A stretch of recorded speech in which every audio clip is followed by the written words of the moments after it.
Hook. My name is Maya Jenkins. And 6 months ago, my husband threw me out of the house I helped pay for during a thunderstorm with nothing but $80 in my pocket and a black trash bag full of old clothes. He took my home, my car, my children, and the company I spent years building from scratch. Then he looked me straight in the eyes and told me I was a failure. Standing in that rain, I honestly believed my life was over. What I didn't know was that the people celebrating my destruction were about to make a mistake so catastrophic that it would cost them everything. Before I continue, let me know where you're watching from in the comments below. And if you've ever been betrayed by someone you sacrificed everything for, make sure you like this video and subscribe, because this story starts with humiliation and heartbreak, but it ends with a kind of justice none of them saw coming.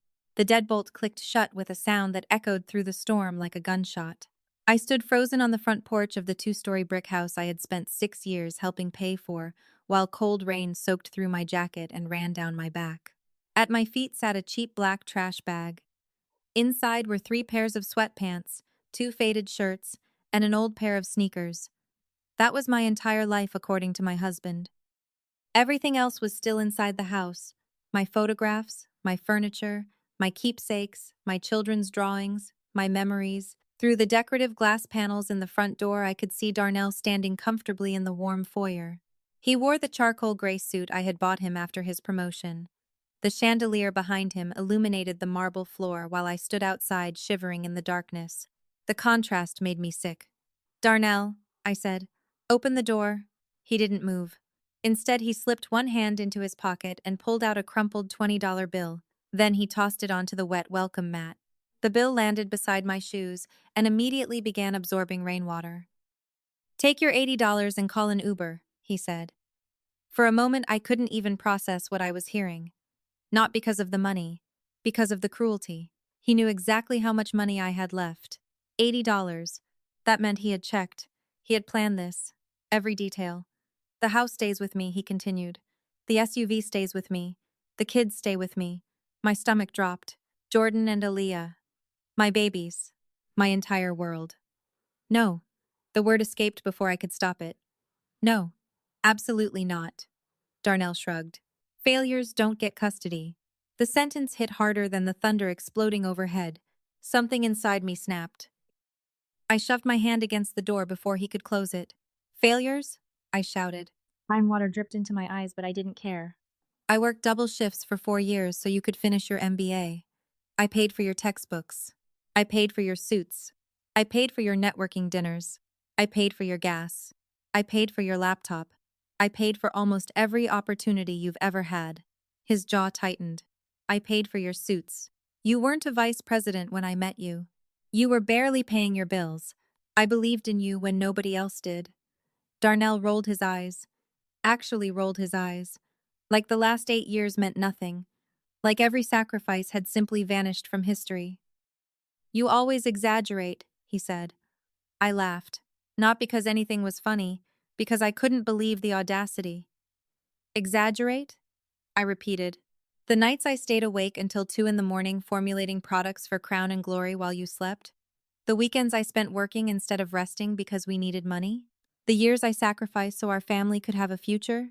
That's exaggeration?" He looked away. And that told me everything. He remembered. He simply didn't care. Then another voice cut through the storm. "Stop embarrassing yourself, Maya." My mother-in-law Beatrice stepped into view. She wore a lavender church dress and a pearl necklace. The same pearl necklace I had purchased for her 3 years earlier after she cried about wanting something nice for a church anniversary celebration. I remembered spending nearly an entire month's profit on that gift. Looking at it now made me feel physically ill. Beatrice crossed her arms and stared at me with open contempt. "My son has finally become successful," she said. "He doesn't need someone like you dragging him down anymore. Someone like me." The words felt surreal. For years I had helped that woman. I paid utility bills when her pension wasn't enough. I bought groceries when her refrigerator was empty. I drove her to doctor's appointments. I sat beside her hospital bed after surgery. I treated her like family. Now she looked at me like I was garbage. "You didn't build success," she continued. "You mixed oils and butter in a kitchen. Darnell built a real career." The injustice of that statement nearly made me choke. Crown and Glory wasn't a hobby. It wasn't some side project. It was my company, my formulas, my research, my vision. I spent years creating products specifically for Black women with natural hair. Every formula was mine. Every ingredient combination was mine. Every successful product launch came from my work. Without me, there would be no company, no profits, no lifestyle, nothing. Yet somehow they had rewritten history and convinced themselves I was the useless one. Then Tasha appeared beside her mother. My attention immediately dropped to her feet. My heart sank. She was wearing my red bottom heels. The designer heels I bought for my 30th birthday after saving for months. The heels I had only worn twice because I was always too busy working. Tasha noticed me staring and smiled. "They fit me better anyway," she said. My hands curled into fists. "Take them off," she laughed. "Why? Nothing here belongs to you anymore." The cruelty was deliberate. She wanted me angry, humiliated, broken. Then she delivered the blow that nearly brought me to my knees. "Chloe is upstairs with Jordan and Aaliyah right now." The world stopped. Chloe, Darnell's coworker, the woman he constantly insisted was just a friend, the woman whose perfume I had smelled on his shirts, the woman whose name appeared far too often on late-night text messages. My chest tightened. "What?" Tasha smirked. "She's reading them a bedtime story." I felt physically sick. Jordan and Aliyah were upstairs with my husband's mistress while I stood outside in the rain.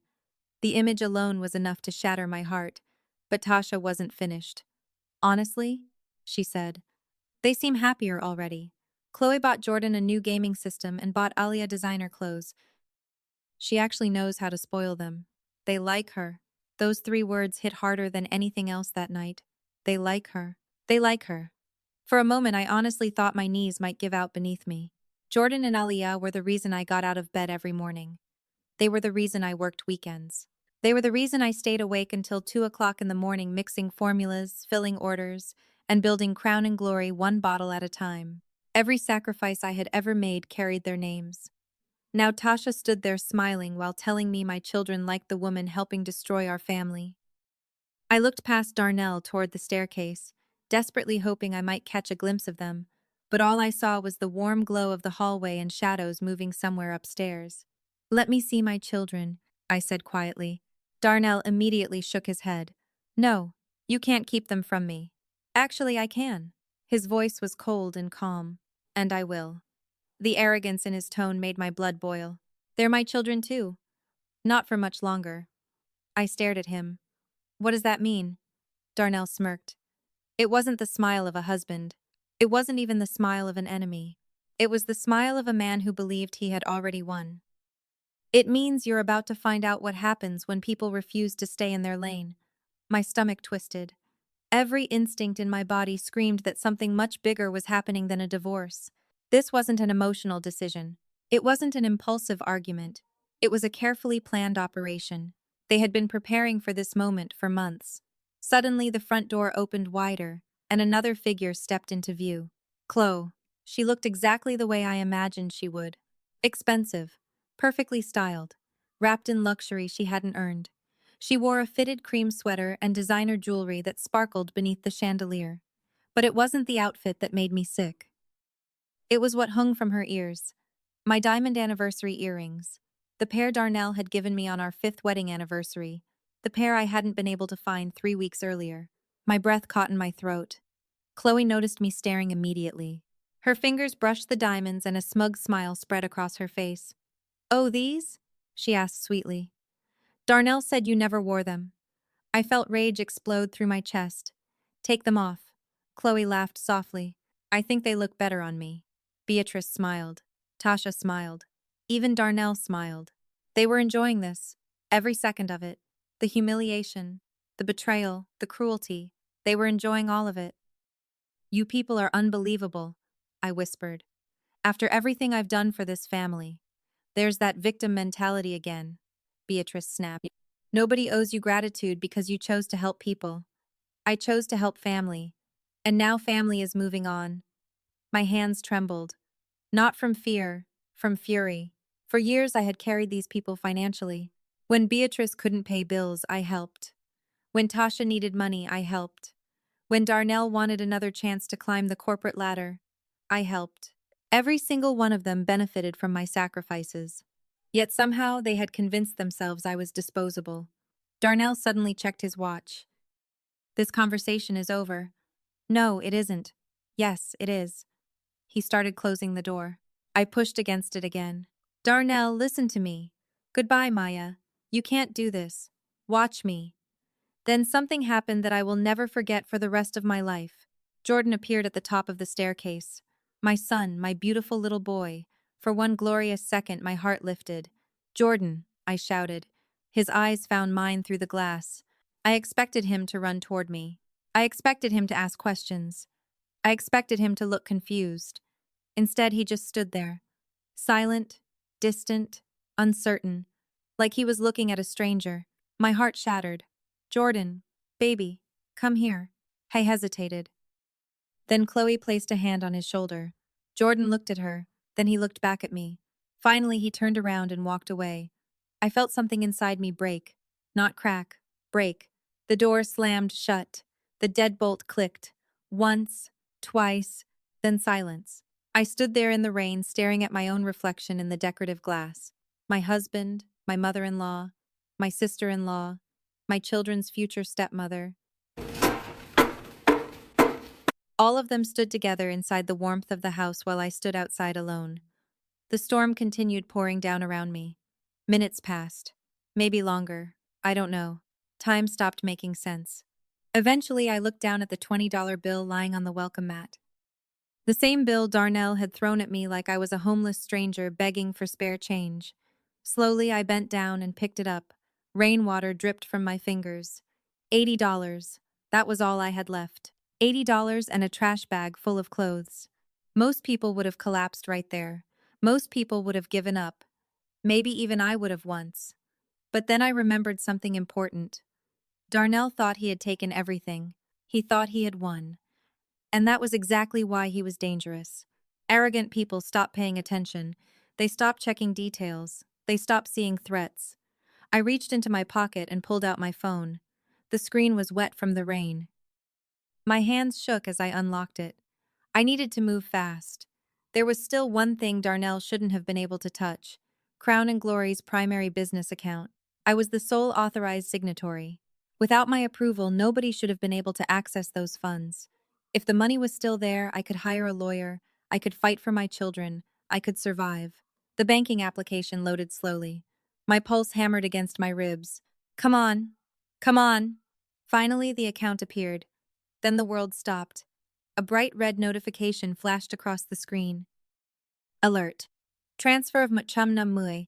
Kong Dola from Crown and Glory Business Checking to Darnell Jenkins' personal account completed Bornmuilum minutes ago. I stared at the message. Once. Twice. 3 times. My brain refused to process it. Then I looked at the balance. 0. Every penny was gone. Every dollar I had saved. Every dollar I had planned to use for expansion. Every dollar meant for my future. Gone. My vision blurred. Darnell hadn't just taken my house. He hadn't just taken my children. He hadn't just stolen my marriage. He had robbed me blind. Standing there in the middle of a thunderstorm, holding a trash bag in one hand and a phone displaying a 0 balance in the other, I finally understood the truth. This wasn't a divorce. This was a war. And whether Darnell realized it or not, he had just made the biggest mistake of his life. This wasn't a divorce. This was a war. And standing in the rain that night with a $0 business account and $80 in my pocket, I finally realized something terrifying. Darnell hadn't decided to leave me overnight. Nobody wakes up one morning and suddenly becomes this cruel. Nobody steals a company, manipulates children, empties bank accounts, moves a mistress into the family home, and prepares legal paperwork without planning every step months in advance.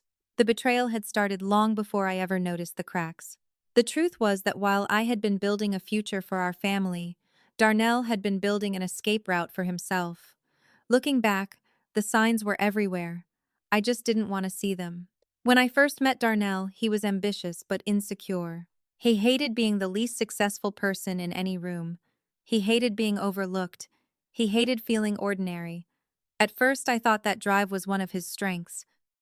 I thought it meant he would work hard. Instead, it slowly transformed into something darker.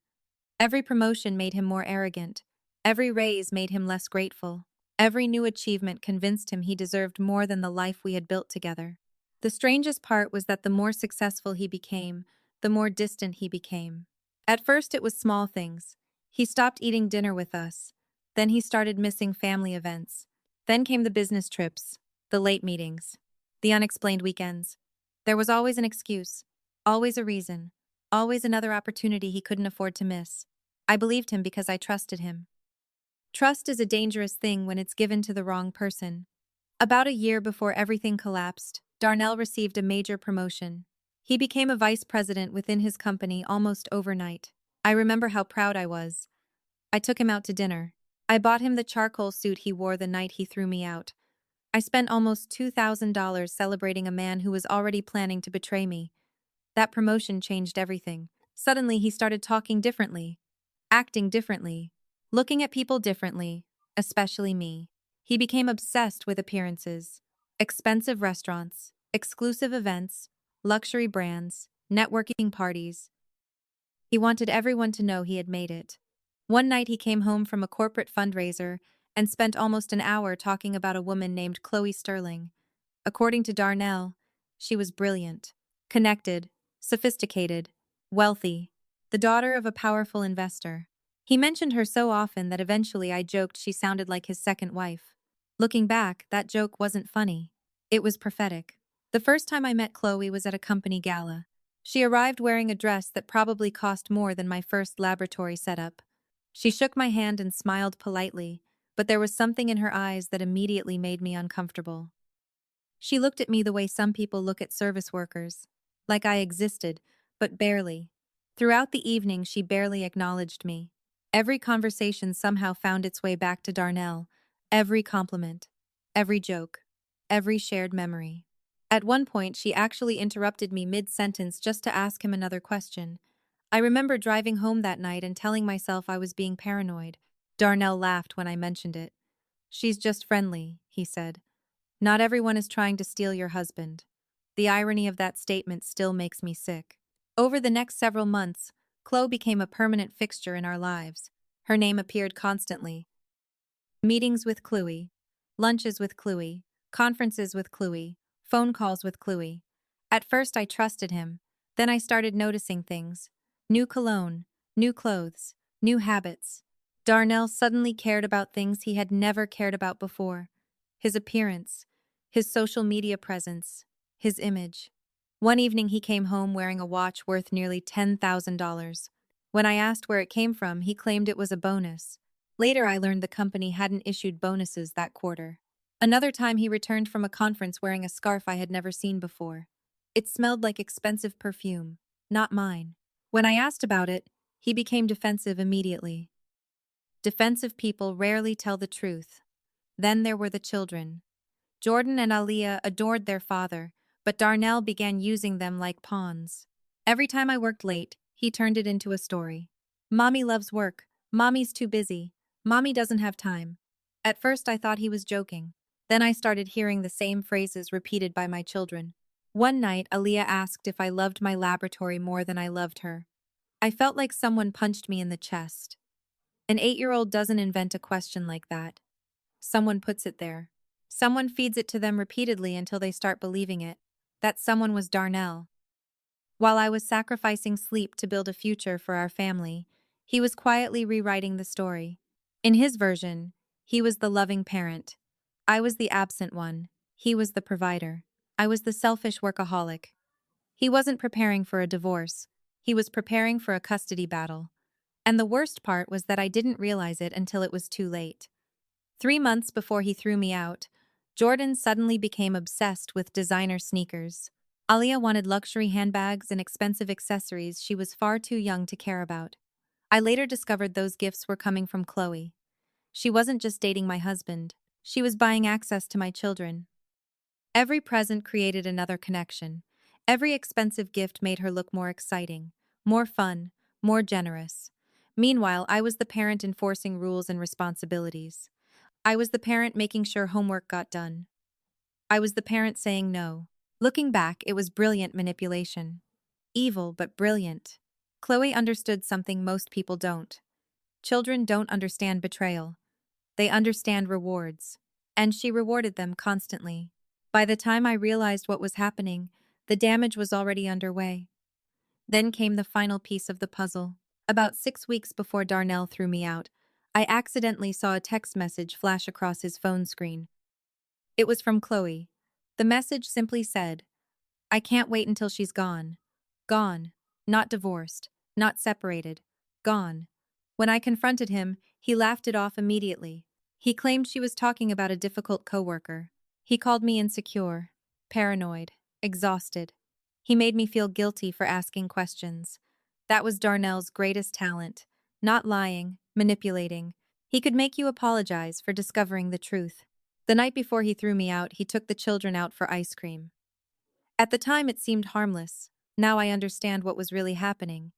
He was preparing them, giving them one final happy memory before tearing our family apart. The next morning, he emptied our business account. The next evening, he locked me out of my own house. The mistress moved in. The children stayed upstairs. The family celebrated. And I stood alone in the rain, wondering how the man I loved had become a stranger. But as I sat in that cheap motel later that night, replaying every memory, another realization slowly began taking shape.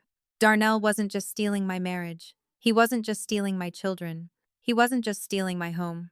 He was stealing something much bigger, something far more valuable, crown and glory.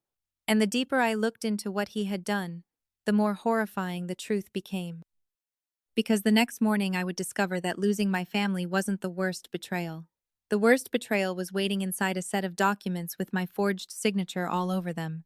The worst betrayal was waiting inside a set of documents with my forged signature all over them. That realization hit me sometime around 3 o'clock in the morning while I sat alone on the edge of a stained motel mattress, staring at the glowing screen of my phone. Outside, rain continued to pound against the window. Inside, the smell of bleach, mildew, and cheap detergent filled the room. I had never felt so alone in my entire life. Just 12 hours earlier, I had been a wife, a mother, and the founder of a growing company. Now I was sleeping in a motel with $80 and a trash bag. The more I replayed everything that happened, the less it felt like a divorce, and the more it felt like a corporate takeover. Darnell hadn't simply left me. He had executed a plan. A carefully calculated plan. Every argument, every lie, every manipulation, every conversation had been moving toward one objective: control. Control of the house, control of the children, control of crown and glory. I pulled my knees against my chest and stared at the account balance on my phone again. $0. Zero. The number still didn't feel real. That account wasn't just money. It represented years of sacrifice.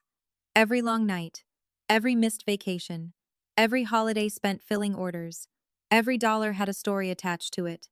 And Darnell had stolen all of it in less than 5 minutes. The question that kept repeating inside my head was simple. How? I was the sole authorized signatory. I had structured the company that way from the beginning. Nobody could move that kind of money without my approval. Nobody. Unless they had access to my identity. Suddenly, a memory surfaced. 2 months earlier, Darnell had insisted on helping organize our financial records. At the time, it seemed thoughtful, supportive even. He spent an entire weekend sorting documents, scanning files, and organizing digital folders. I remembered thanking him. The realization made me physically sick. He wasn't helping. He was gathering ammunition. Every password, every tax document, every account number, every security question. He had been preparing for months. I immediately opened my email account and started searching through company correspondence. What I found made my blood run cold. There were dozens of messages I had never seen before. Notifications, legal filings, registry updates, ownership modifications. Somehow certain emails had been redirected away from my primary inbox. I stared at the screen in disbelief. Darnell hadn't just stolen money. He had been systematically erasing me from my own company. The deeper I looked, the worse it became. Corporate registry documents listed changes I never approved. Internal records showed modifications I never signed. Then I found the first forged document. My hands actually started shaking. There it was.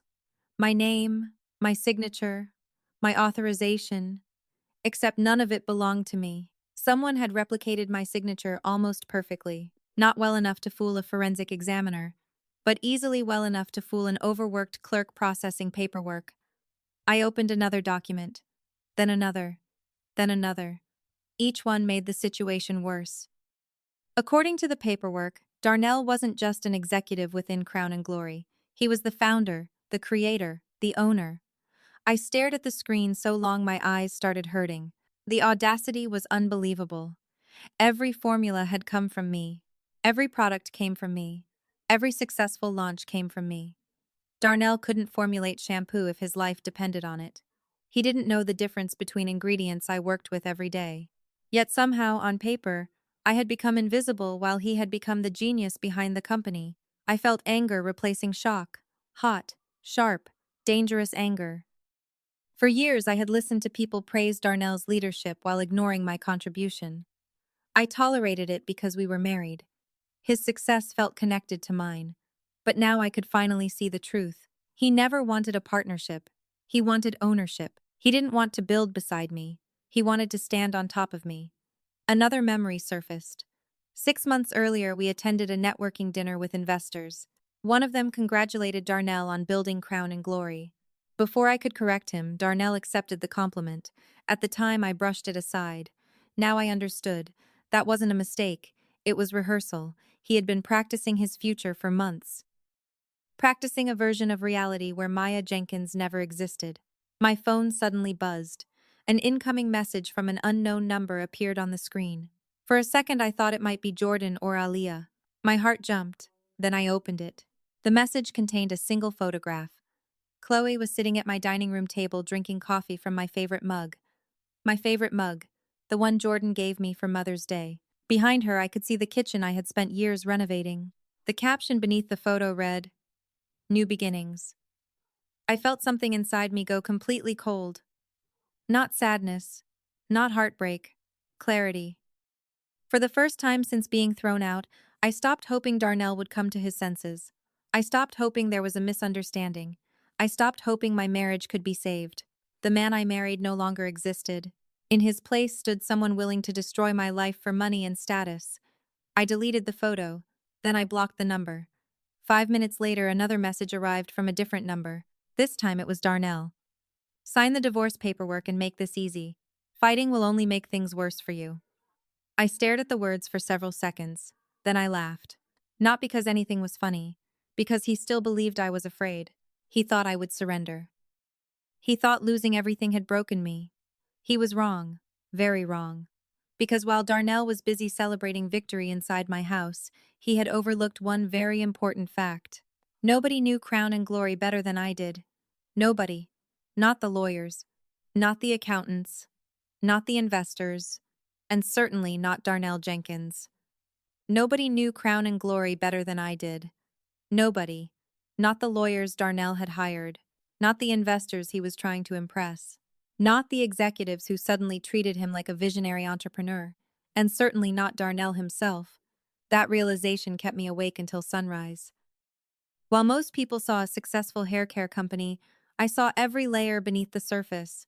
I knew which products generated the highest margins. I knew which suppliers could be trusted and which ones couldn't. I knew every ingredient, every formula, every patent application, every manufacturing agreement, and every future product still sitting in development. Crown and Glory wasn't just a business, it was a living record of years of my work. If Darnell truly believed he could steal it and operate it without me, he was far more arrogant than I had imagined. The next morning, I bought the cheapest coffee the motel lobby offered and spent hours digging through backup files stored on old cloud servers. At first, I was simply looking for evidence. What I found was much worse.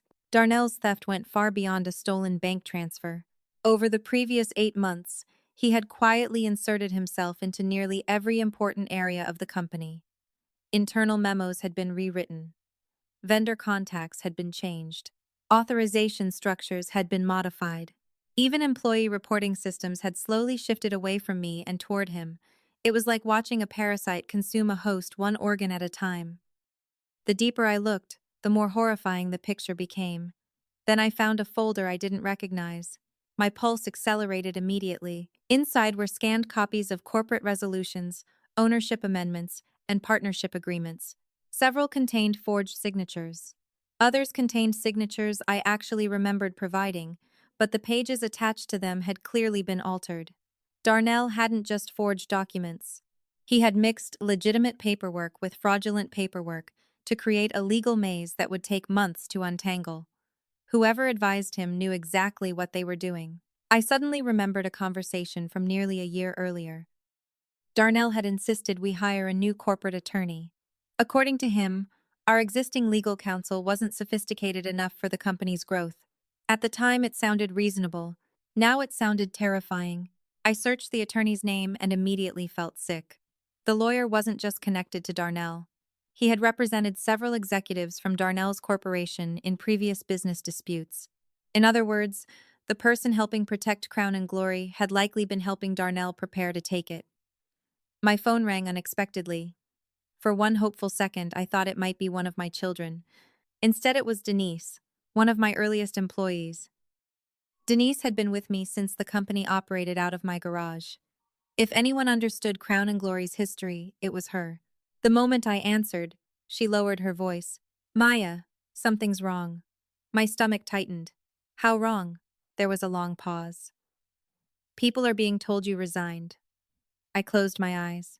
Of course they were. Who told them? Darnell. I laughed bitterly. What exactly is he saying? Denise hesitated again. He's telling everyone that your mental health collapsed and that you're taking an extended leave of absence. He's presenting himself as acting CEO until ownership transfers are finalized. Ownership transfers. The words made my blood boil. And people believe him? Another pause. Some do. That hurt more than I expected. These were people I had hired, people I had trained, people whose families benefited from opportunities Crown and Glory created. Yet from their perspective, they only knew what Darnell allowed them to know. Manipulation becomes powerful when the victim isn't present to defend herself. After ending the call, I continued digging through company records. Around noon, I discovered something that made my entire body go still. Darnell had accessed my research archive, my private archive, years of product development notes, experimental formulations, future expansion projects, trade secrets worth millions. I immediately checked the access logs, multiple downloads, multiple transfers, multiple exports. He hadn't just stolen the company. He had stolen my life's work. I remembered every weekend sacrifice to create those files, every birthday missed, every anniversary interrupted, every night spent researching while the rest of the world slept. Some of those projects represented years of experimentation, yet Darnell treated them like property he could simply claim because he happened to be married to me. The arrogance was staggering. Then another realization hit me. Darnell wasn't qualified to manage any of it. Not really. He understood branding. He understood presentations. He understood corporate politics. But he didn't understand the science. He didn't understand formulation chemistry. He didn't understand product stability. He didn't understand manufacturing variables. Crown and Glory looked simple from the outside. Inside, it was incredibly complex, which meant sooner or later he would make mistakes. Serious mistakes. Dangerous mistakes. The question wasn't whether problems would appear. The question was how long it would take. Around 4 o'clock that afternoon, I received an email from Darnell's attorney.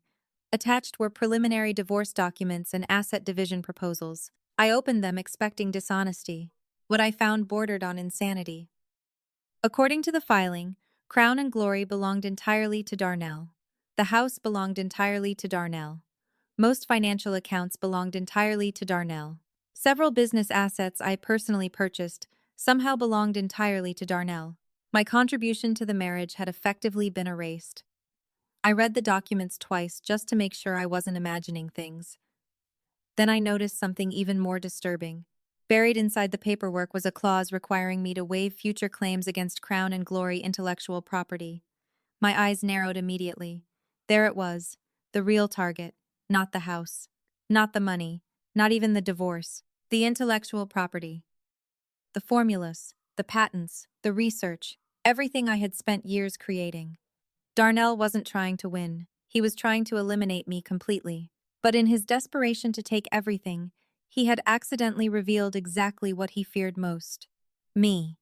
Because if he truly believed he owned crown and glory, he wouldn't need me to sign anything. He wouldn't need waivers. He wouldn't need legal pressure. The fact that he wanted my signature so badly meant there were weaknesses hidden beneath his confidence. Weaknesses I intended to find. I closed the laptop and stared out the motel window as the sun slowly disappeared below the horizon. 24 hours earlier, I thought losing my family was the greatest tragedy imaginable. Now I understood the truth. Darnell had declared war on every part of my life. My marriage, my children, my reputation, my company, my future. But wars create mistakes. And somewhere inside the mountain of stolen documents, forged signatures, and fraudulent transfers, Darnell had already made one. I just hadn't found it yet. What I didn't know was that within days, a single discovery hidden inside an old research file would change everything and give me the first real chance to fight back. What I didn't know was that within days, a single discovery hidden inside an old research file would change everything and give me the first real chance to fight back. Unfortunately, before that opportunity arrived, Darnell managed to take something else from me. Something far more painful than money. Something far more devastating than property. He took my children. 3 days after being thrown out of my own house, I walked into family court carrying a folder full of evidence, a heart full of hope, and a belief that truth still mattered. Looking back, I was incredibly naive. The courthouse stood downtown like a monument to order and fairness. I remember staring at the building and telling myself that no judge would possibly believe the lies Darnell was spreading. No reasonable person could look at my life and conclude I was an unfit mother. I had spent years caring for Jordan and Aliyah. I attended school meetings. I helped with homework. I stayed awake during fevers. I built bedtime routines. I knew their favorite foods, their fears, their dreams, and the names of every friend they had ever mentioned. Darnell couldn't erase that history with a few false accusations. At least that was what I believed.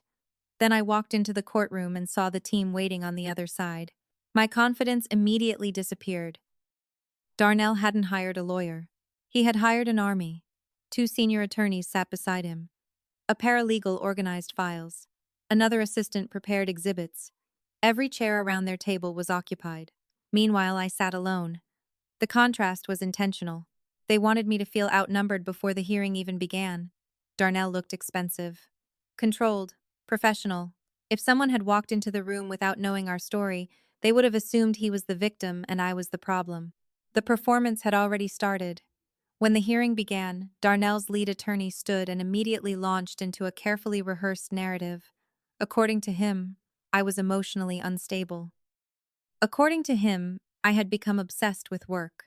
According to him, I regularly neglected my children while pursuing business ambitions. The lies came so quickly I barely knew where to start. Then they introduced photographs. Selected photographs.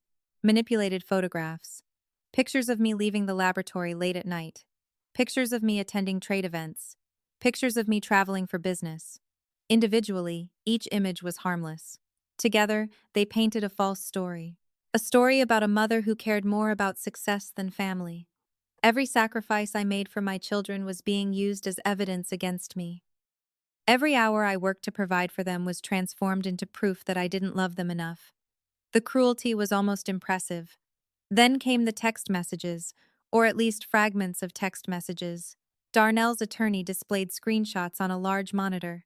Messages where I discussed stressful deadlines. Messages where I complained about exhaustion. Messages where I admitted feeling overwhelmed. Normal conversations any hardworking parent might have. But removed from context, they sounded terrible. They sounded like confessions. I felt panic building inside my chest. This wasn't a hearing. It was an ambush. They had spent months preparing this narrative.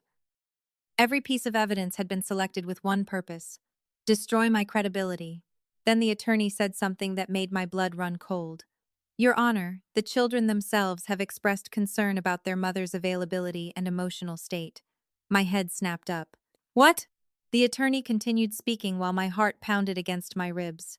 Jordan Jenkins reports that his mother frequently prioritized work over family activities. Aliyah Jenkins reports that her mother often appeared distracted and exhausted during important moments. I couldn't believe what I was hearing. They were using my children, my own children.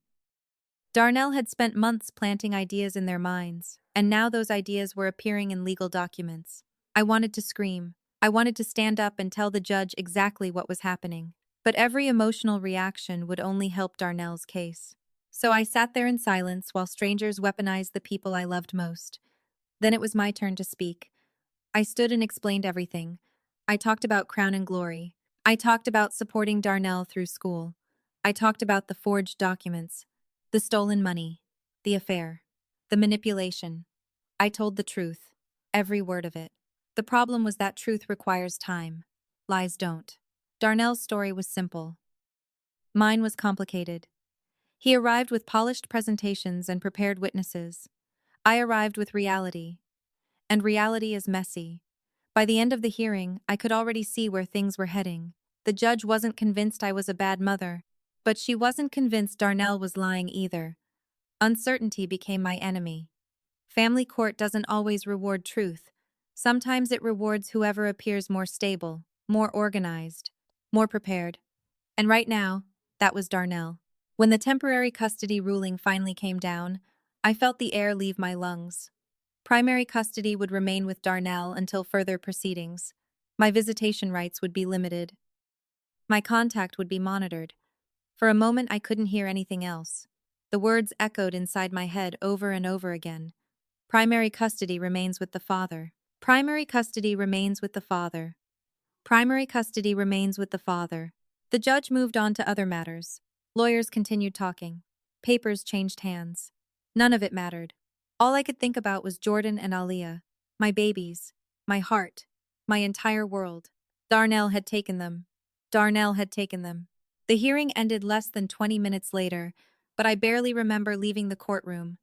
Everything felt distant, muffled, unreal. I walked through the courthouse hallway in a daze while lawyers celebrated small victories around me and families argued about schedules and settlements. None of it mattered. My children had just become part of a legal strategy. As I stepped outside, the afternoon sunlight felt strangely cold. I sat on a concrete bench near the courthouse entrance and stared at the traffic moving through downtown Atlanta. For the first time since being thrown out of my house, I felt something dangerously close to defeat. Money could be recovered, property could be replaced, companies could be rebuilt. But childhood was different. Every day I lost with Jordan and Aaliyah was a day I could never get back. My phone vibrated. A text message from Darnell appeared on the screen.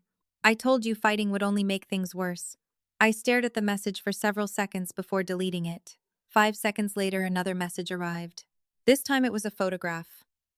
Jordan and Aaliyah sat at the dining room table eating pizza. Chloe sat between them smiling. My chair, my kitchen, my family, my replacement. The caption beneath the image read, "The kids are doing great." I nearly threw the phone across the parking lot. Instead, I turned it off completely and buried my face in my hands. That evening, I drove to the address listed for my first supervised visitation session. The location wasn't a home. It wasn't a park. It wasn't even a family center. It was a sterile office building with security cameras and observation rooms, as if I were some kind of threat. The humiliation alone was almost unbearable. A staff member escorted me into a small room containing a table, 4 chairs, and a box of toys. 10 minutes later, the door opened. Jordan and Aaliyah entered. My heart immediately leaped into my throat. For one beautiful second, nothing else mattered. Jordan, Aaliyah. I stood up instinctively. "Hi, babies."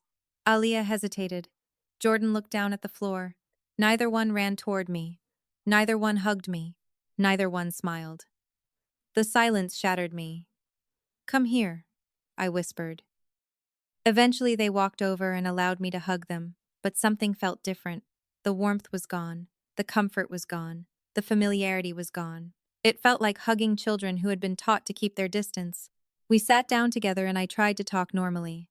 I asked about school, their friends, soccer practice, homework.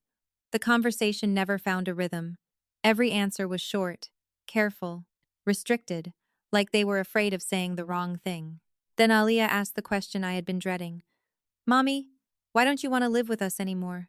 I felt my entire body go numb. "What?" She looked confused. "Daddy said you left because you wanted to focus on work." My heart broke. There it was. The lie.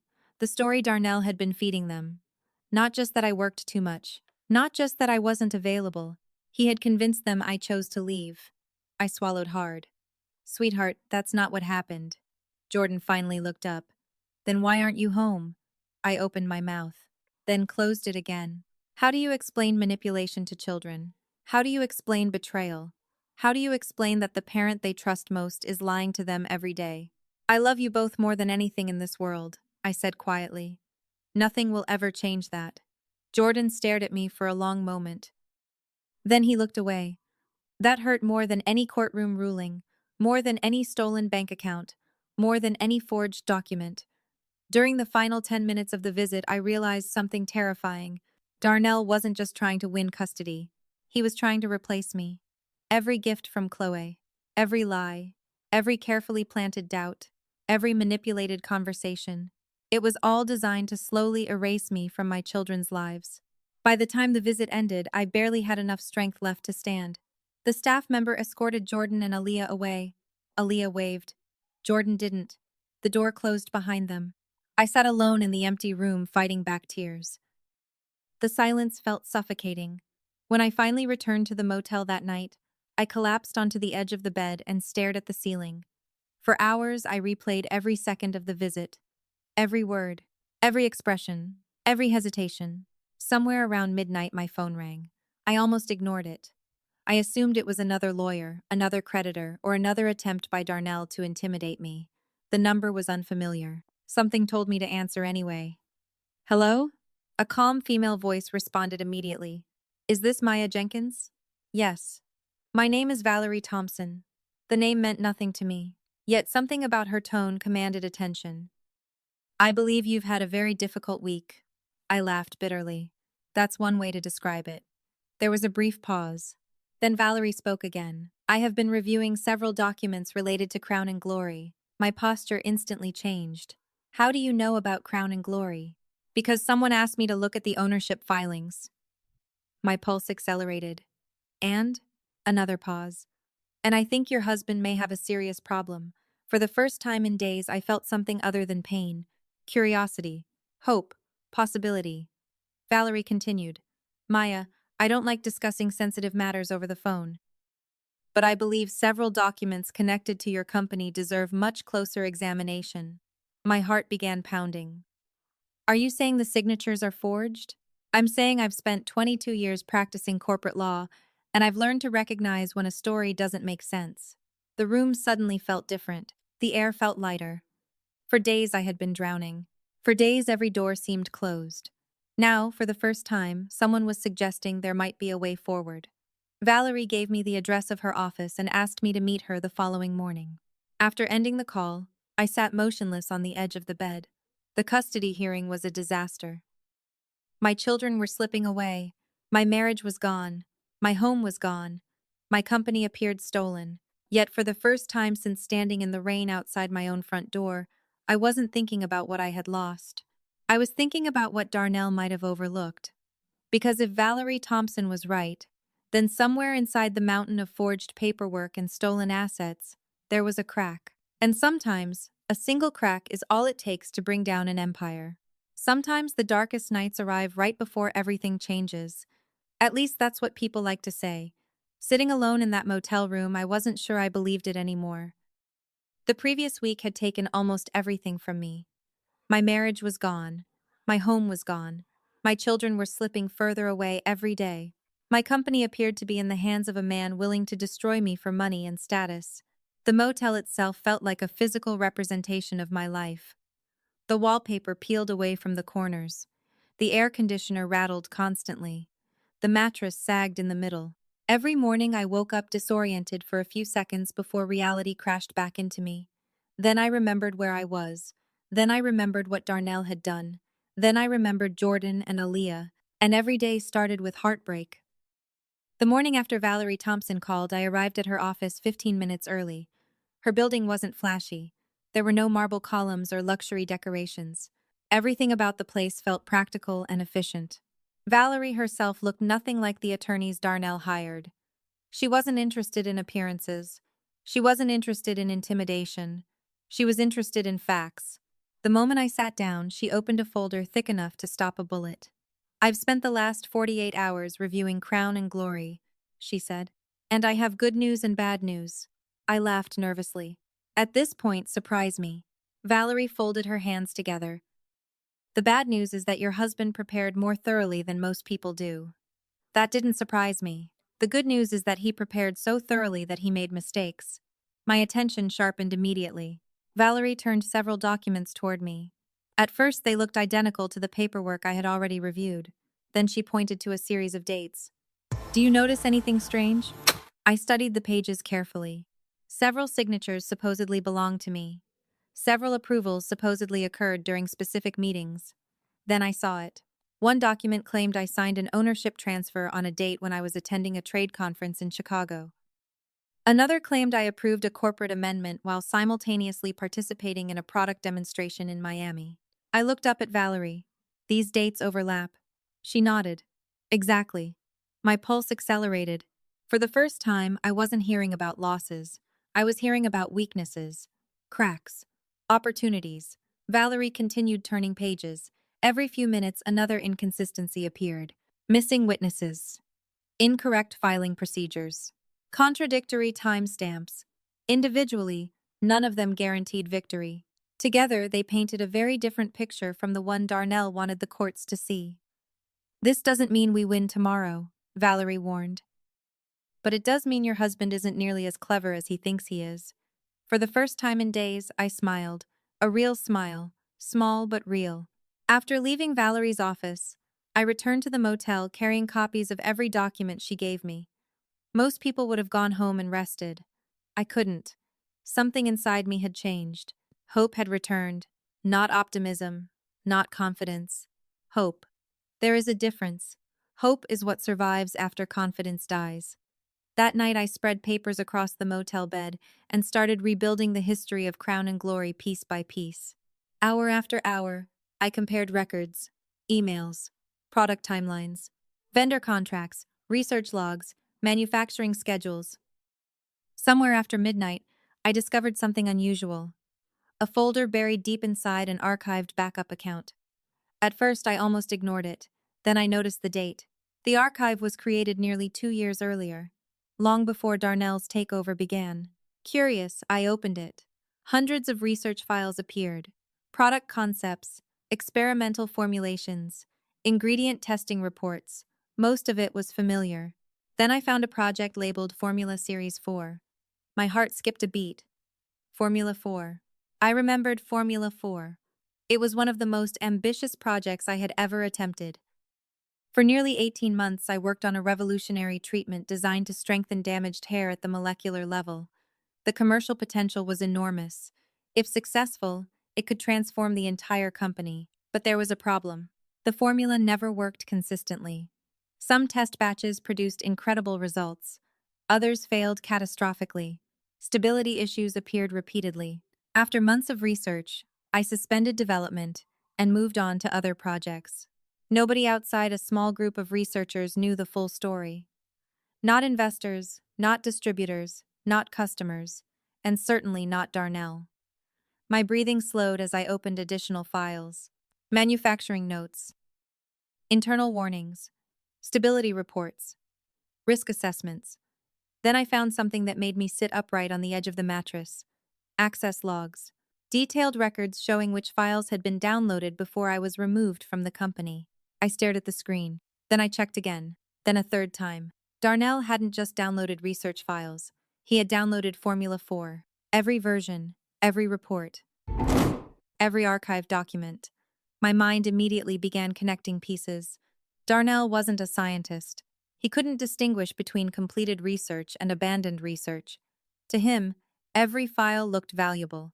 Every formula looked marketable. Every project looked like money waiting to be collected. But Formula 4 wasn't a success. It was a failure. An expensive, unstable, unfinished failure. I quickly opened additional records. More downloads. More transfers. More evidence. The deeper I looked, the clearer the picture became. During the takeover, Darnell had focused entirely on ownership, control, power, money. He never stopped to understand what he was stealing. I sat there in silence while rain tapped softly against the motel window. Then, for the first time since this nightmare began, I felt something dangerous. Not anger, not grief. Anticipation.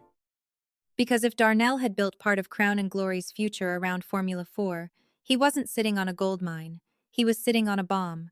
The question wasn't whether it would explode. The question was when. And for the first time since standing in the rain outside my own front door, I began to suspect that karma might already be on its way. For the first time since standing in the rain outside my own front door, I began to suspect that karma might already be on its way. But hope can be dangerous when it arrives too early. I had spent the last week losing everything: a marriage, a home, my children, my company. It would have been easy to convince myself that discovering Formula 4 was some kind of miracle. It wasn't. Not yet.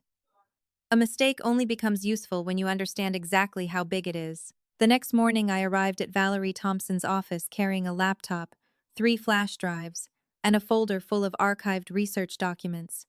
I barely slept the night before. Every hour, I uncovered another file connected to Formula 4. Every file raised new questions. Valerie listened patiently while I explained the project's history. By the time I finished, she leaned back in her chair and crossed her arms. "Let me make sure I understand this correctly," she said. "Your husband stole a formula that never successfully passed development?" "Correct. And he believes it's one of the company's most valuable assets?" "Apparently." Valerie smiled for the first time. "That's a problem. For him, potentially a very large problem."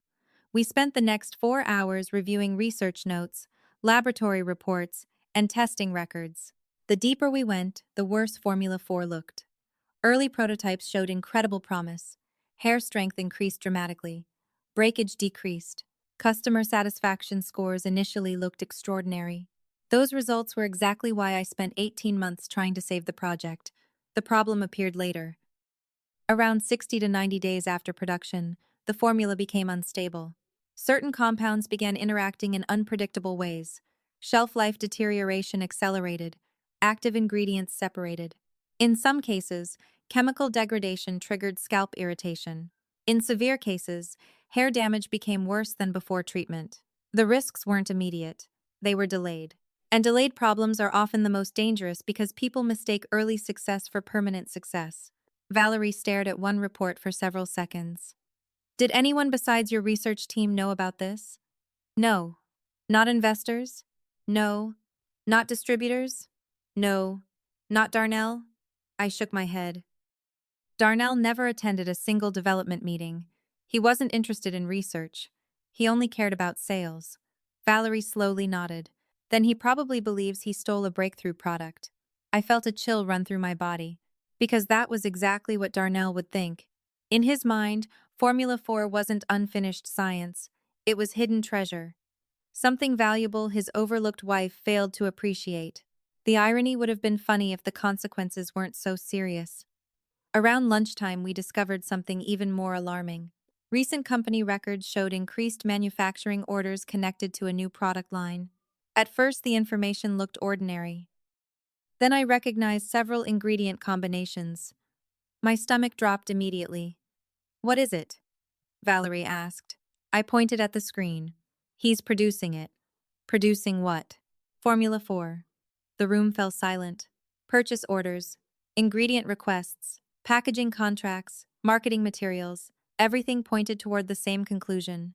Darnell wasn't simply holding Formula 4. He was preparing to launch it. I quickly opened additional documents. Every new file confirmed the same horrifying reality. Marketing teams had already been briefed. Sales projections were underway. Retail negotiations had started. Product branding was complete.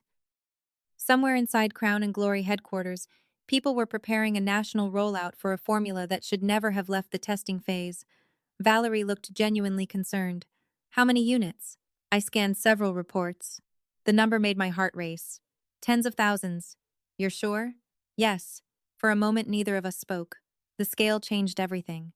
If Darnell had simply stolen the formula and locked it in a filing cabinet, his ignorance would only hurt him.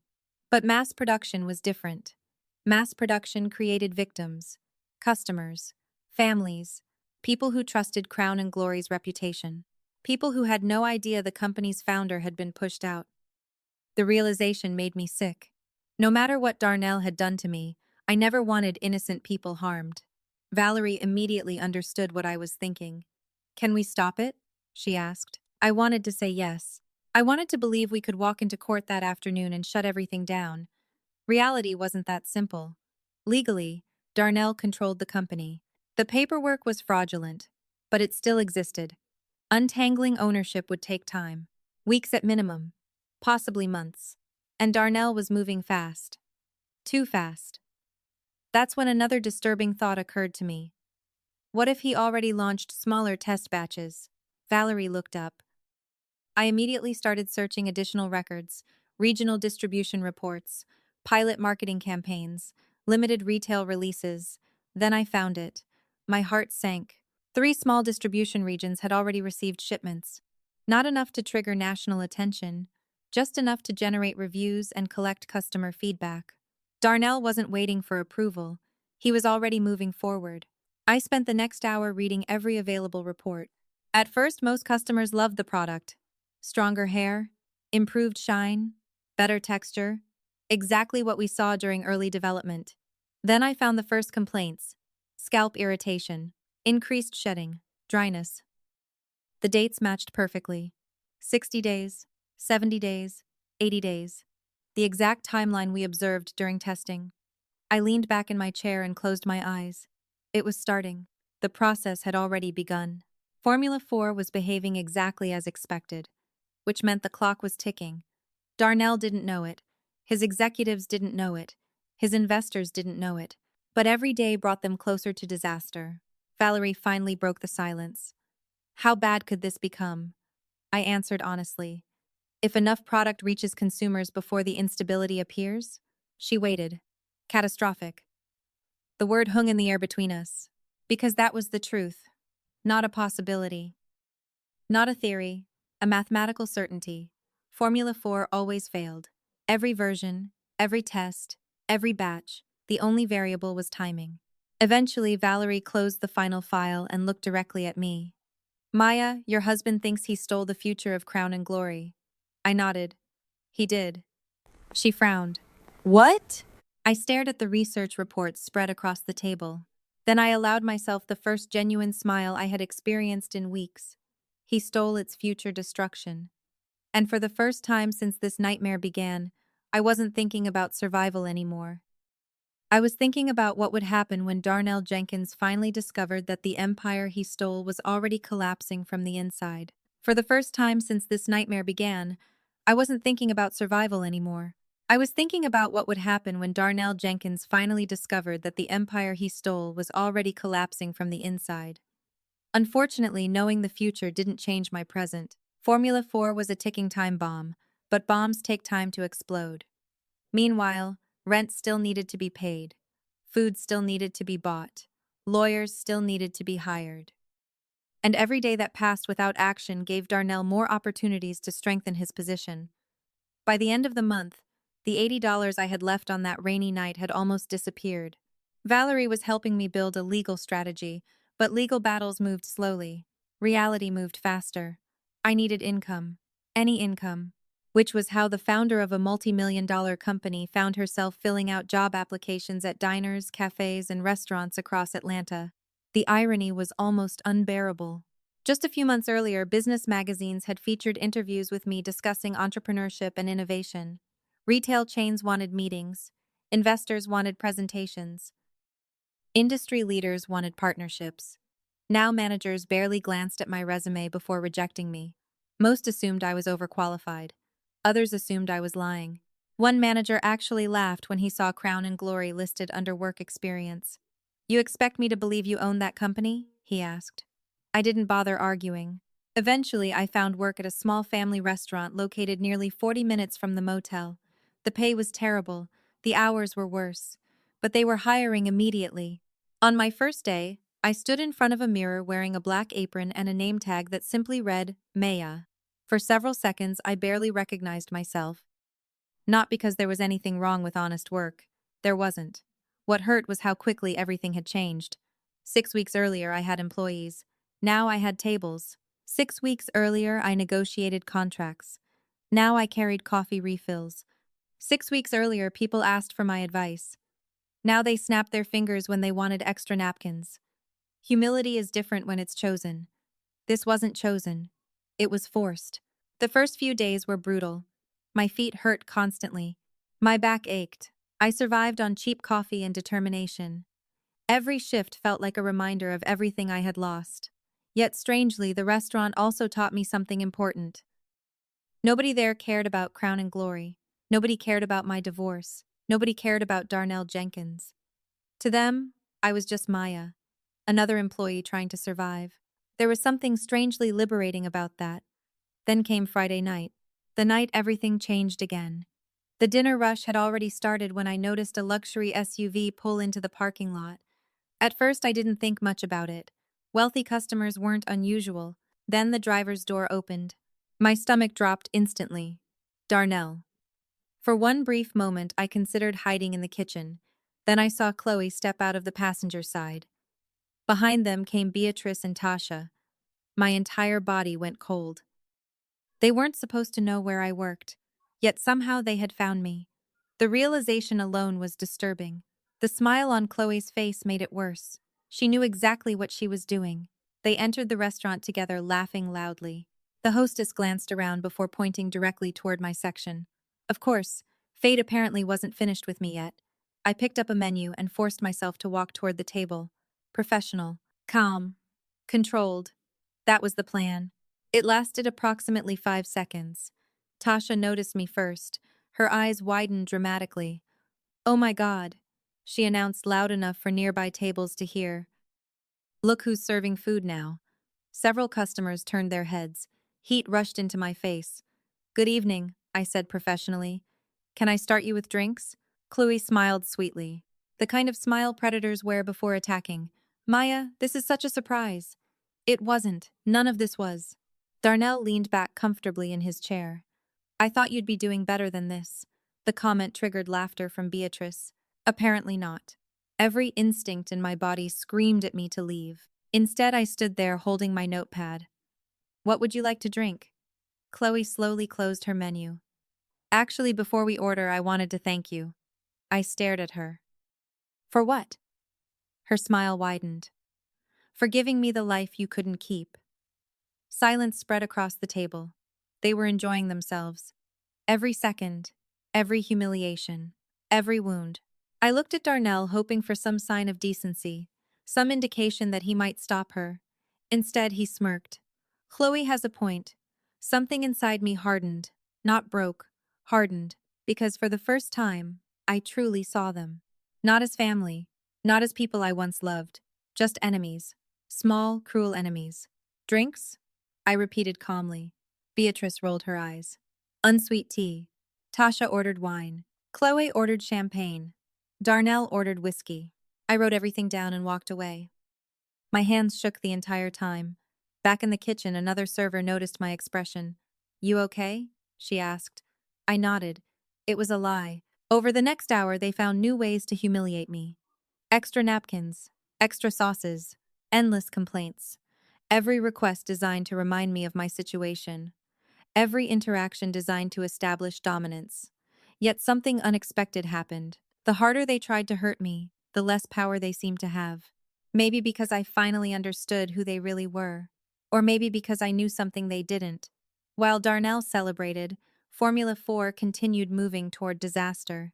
While Clue mocked me, customer complaints continued accumulating. While Beatrice laughed, the empire they believed they controlled was quietly rotting beneath the surface. Near the end of the meal, Darnell lowered his voice.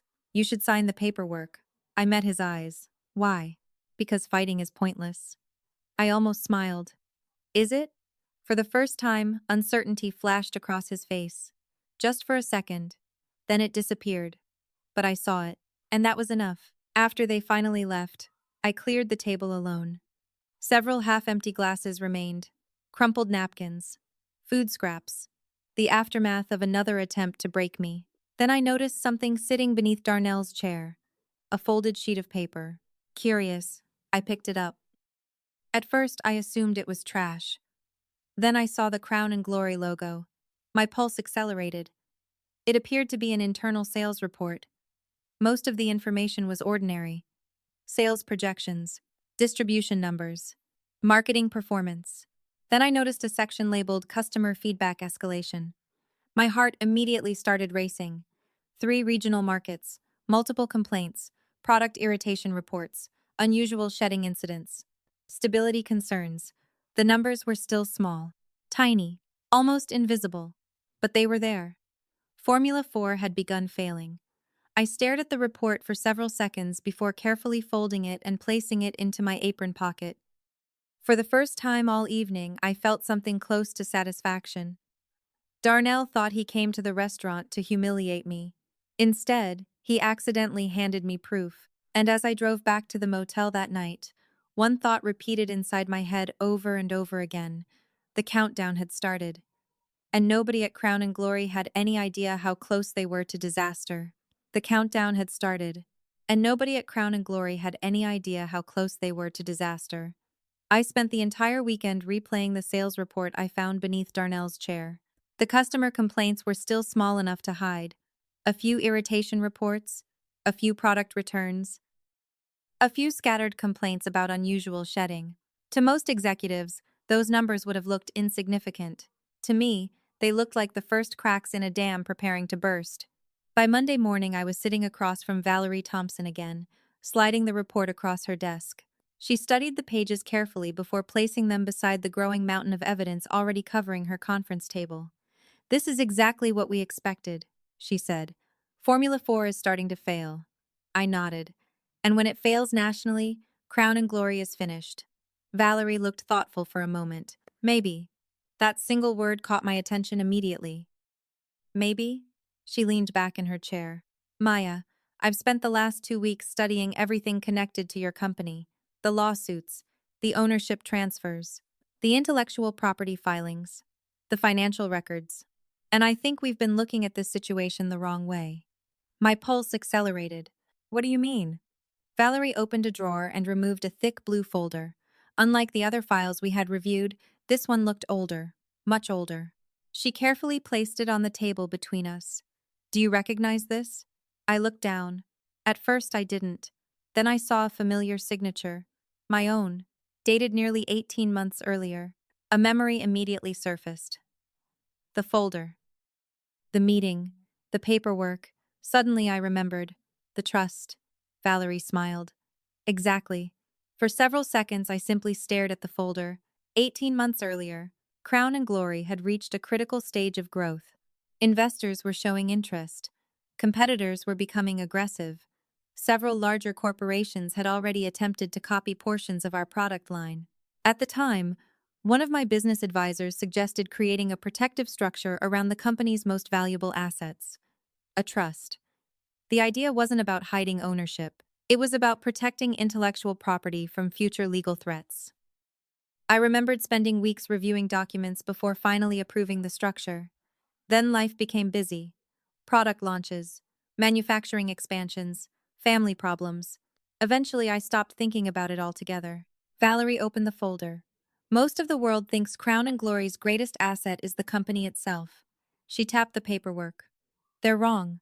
My breathing slowed. Suddenly I understood where she was going. The patents. The patents. Every formula, every trademark, every manufacturing process. Every piece of intellectual property that actually created value. None of it belonged directly to Crown and Glory anymore. Nearly 2 years earlier, those assets had been transferred into a separate legal structure, a structure specifically designed to protect them. My mind raced through the implications. Then I looked up. "You're saying Darnell doesn't own them?" Valerie's smile widened. "I'm saying Darnell owns far less than he thinks he does." For the first time in weeks, I felt genuine excitement. Not hope, not optimism, excitement. Because suddenly the entire battlefield looked different. Darnell believed he had stolen an empire. In reality, he had stolen the building while leaving the foundation behind.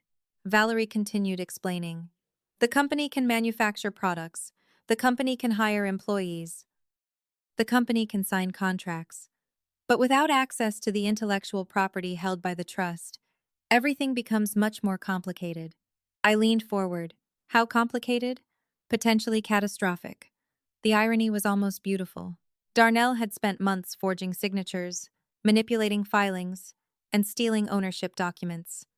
Yet the most valuable assets in the entire organization had been sitting somewhere he never bothered to look, hidden in plain sight. Protected by paperwork he never understood.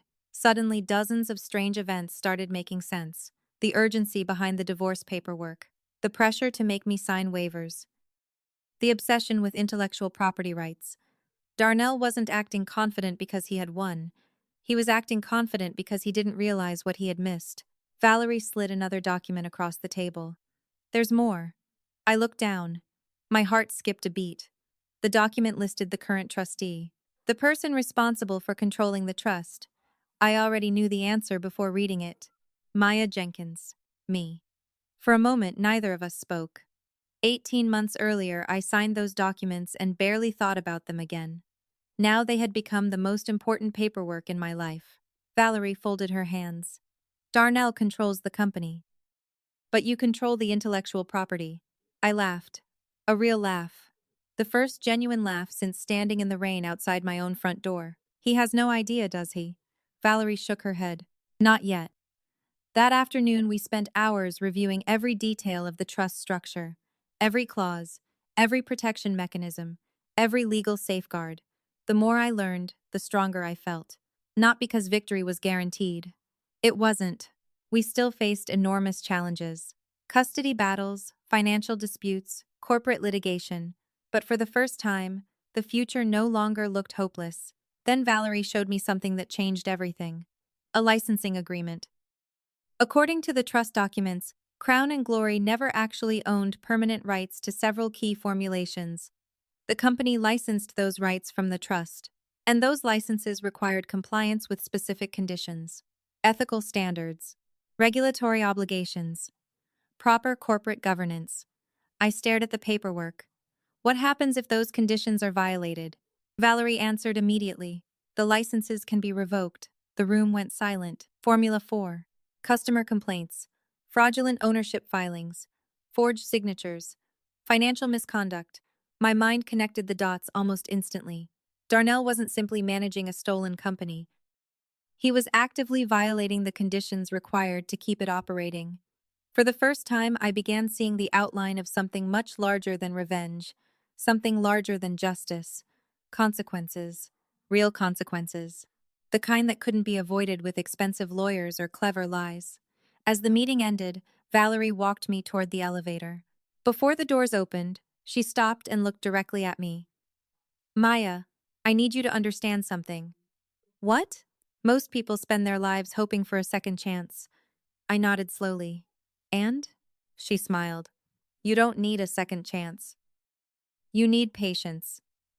Later that night, I sat alone in the motel room holding copies of the trust documents. Outside, the city moved normally. Cars passed. People went to work. Families ate dinner. Somewhere across town, Darnell was probably celebrating another successful day as the self-proclaimed owner of Crown and Glory. Somewhere Chloe was probably planning their future. Somewhere Beatrice and Tasha were probably laughing about how completely they had destroyed me. None of them understood the truth. The company they stole wasn't truly theirs. The assets they valued most weren't under their control. And the woman they thought they buried was no longer fighting for survival. She was preparing for something much bigger. Because for the first time since this nightmare began, I finally knew something Darnell didn't. The empire he stole never belonged to him in the first place. The empire he stole never belonged to him in the first place. That realization changed everything. For weeks I had been reacting, surviving, enduring, defending myself against whatever disaster Darnell created next. Every day felt like another battle I was forced to fight. Another wound I was forced to absorb. Another piece of my old life slipping away. But sitting alone in that motel room with the trust documents spread across the bed, I finally understood something important. I wasn't losing anymore. I was waiting. And waiting is very different from losing. Darnell thought time was his ally. He thought every day strengthened his position and weakened mine. He thought every passing week brought him closer to permanent control of Crown and Glory. In reality, every day pushed Formula 4 closer to failure. Every day generated more customer complaints. Every day increased legal risk. Every day tightened the trap he couldn't even see. The next morning, I woke up before sunrise and made a decision. I was done thinking like a victim. If Crown and Glory was no longer my battlefield, I would build another one. For years, I had poured every ounce of creativity into that company. Every breakthrough, every innovation, every lesson. Darnell stole the business, but he couldn't steal my mind. He couldn't steal my experience. He couldn't steal my ability to create. The realization felt liberating. For the first time since the divorce began, my future wasn't tied to recovering the past. It was tied to creating something new. I called Valerie before 7 in the morning. "I need a favor." She laughed softly. "Most people start with good morning." "Good morning. I need a favor." "That's better." "What kind of favor?" "I need a list of every licensing restriction connected to the trust." There was a brief pause. "You're planning something." "Yes." "Should I be worried?" "Only if you're Darnell." By noon, I had transformed the motel room into a temporary headquarters. Papers covered the desk. Research notes covered the bed. Product concepts filled notebooks. While Crown and Glory focused on defending its stolen success, I started designing the future. The strange thing about losing everything is that it removes fear. When people already take your home, your marriage, your reputation, and your savings, failure stops feeling intimidating. There isn't much left to lose. That freedom became powerful. I wasn't building under pressure anymore. I wasn't answering to investors. I wasn't balancing corporate politics. I was simply creating. 3 days later, I reached out to Denise. Then Marcus. Then Evelyn. Then several former employees who had quietly contacted me after learning the truth. None of them trusted Darnell. Most stayed because they needed jobs. But loyalty and necessity aren't the same thing. Hypothetically, I asked during one phone call, if a new opportunity appeared someday, would you listen? The answer surprised me. Almost every person said yes. Not because they hated Crown and Glory, because they missed what Crown and Glory used to be before Darnell took control. That distinction mattered. Great companies aren't built from products, they're built from people who believe in something. And slowly, one conversation at a time, I realized I wasn't alone anymore. A network was forming beneath the surface. Quietly, patiently, invisible to everyone who thought I was finished. One afternoon, I sat in a coffee shop sketching product concepts when Denise called unexpectedly. Her voice sounded nervous. "You need to hear this." My stomach tightened. "What's wrong?" "The executive team held a meeting this morning." "And?" Silence. Then she lowered her voice. "Darnell announced a national expansion." I nearly laughed. Of course he did. Formula 4? Formula 4. I closed my eyes. The arrogance was unbelievable. Customer complaints were already appearing. Stability issues were already surfacing. Yet instead of slowing down, Darnell was accelerating. That was the problem with people who mistake luck for intelligence. Success convinces them they're smarter than they actually are. Denise continued speaking. "He's calling it the future of Crown and Glory." Future. The word lingered in my mind long after the call ended, because Darnell genuinely believed it. He wasn't pretending anymore. He truly thought he had become the visionary founder he always wanted to be. Meanwhile, every decision pushed him closer to disaster. Later that evening, I reviewed additional market reports. The warning signs were becoming impossible to ignore. Product returns were increasing. Customer service complaints were increasing. Certain regional distributors were requesting explanations. Nothing dramatic yet, nothing public, but the pattern was unmistakable. Formula 4 was behaving exactly as predicted. The clock was ticking. Yet instead of focusing on Darnell, I forced myself back to my own work. My future couldn't depend entirely on his collapse. Revenge alone isn't a strategy. It isn't a business model. It isn't a life. If I wanted to rebuild, I needed something bigger than anger. I needed a vision, and for the first time since this nightmare began, that vision was starting to take shape. A new brand, a new company, a new beginning, one built from everything I learned while creating Crown and Glory.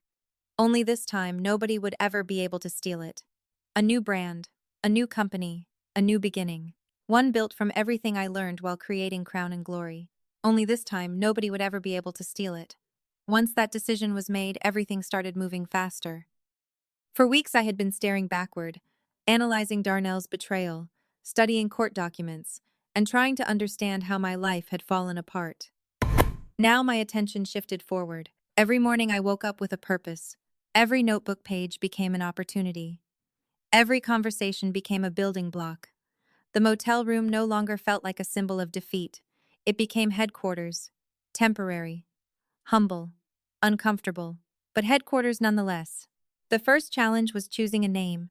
I filled pages with possibilities. Some sounded too corporate, others sounded too similar to Crown and Glory. I wanted something different, something that represented renewal rather than survival. One evening, while reviewing product concepts under the dim motel lamp, the answer finally appeared. Aura Noir. The name felt elegant, strong, sophisticated. More importantly, it felt independent. It didn't carry the weight of old memories. It didn't belong to Darnell. It didn't belong to my past. It belonged to my future. For the first time in months, I felt genuinely excited. Over the next several weeks, Aura Noir evolved from an idea into a plan. I redesigned product lines from the ground up. I refined formulas. I identified suppliers. I outlined branding strategies. The strange thing was that everything came easier now. Crown and Glory had been built through trial and error. Aura Noir benefited from experience. Every mistake I made in the past became an advantage in the present. Meanwhile, something unexpected began happening. People started finding me, not because of publicity, not because of marketing, because word travels, especially inside industries built on relationships. Denise wasn't the only former employee who remained loyal. Marcus called one evening and offered to help with logistics whenever I was ready. Evelyn volunteered to review branding materials. Another former team member quietly shared distributor contacts. Then came the biggest surprise of all. An investor reached out. His name was Robert Gaines. Years earlier, he attended one of my presentations and expressed interest in Crown and Glory. At the time, I declined outside investment because I wanted complete control. Now he wanted coffee. I almost canceled the meeting. My confidence wasn't fully restored. I was still living in a motel, still working restaurant shifts, still fighting custody battles. Yet something told me to go. 2 days later, we met in a quiet cafe downtown. Robert listened carefully while I explained the situation. The divorce, the company theft, the trust, the legal battles, everything. He didn't interrupt once. When I finally finished, he sat quietly for several seconds. Then he smiled. Good, I blinked. Good? He nodded. The best entrepreneurs I've ever invested in all survived something painful. I laughed. I think I've had enough pain. Maybe. But pain teaches things success never can. Robert wasn't interested in my past. He was interested in what came next. By the end of the meeting, he requested a formal proposal for Aura Noir. It wasn't funding. Not yet. But it was validation. Someone believed in my future again. That mattered more than he realized. Back at Crown and Glory, Darnell continued acting like a king. Denise's updates became increasingly unbelievable. Formula 4 advertising expanded nationally. Influencers received promotional packages. Retail partnerships increased. Sales targets became more aggressive. Every success fed Darnell's ego. Every positive report convinced him he was a genius. The warning signs were dismissed.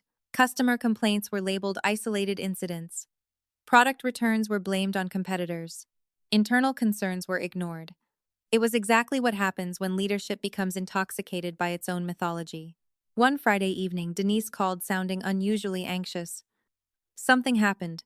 My stomach tightened immediately. What happened? 3 senior managers raised concerns during a meeting. About Formula 4? Yes. I sat upright. And? Denise exhaled slowly. Darnell fired one of them. Silence filled the room. Not because I was surprised, because I wasn't. That's what insecure leaders do when reality threatens them. They don't solve problems. They silence people. Who was fired? I asked. Denise told me the name. My heart sank. He was one of the most experienced operations managers in the company. If someone like him was being removed, the situation was worse than I thought. Much worse. The following week brought more reports, more complaints, more returns, more distributor concerns. Still nothing public, still nothing explosive. But the trend was accelerating. Formula 4 wasn't just failing anymore.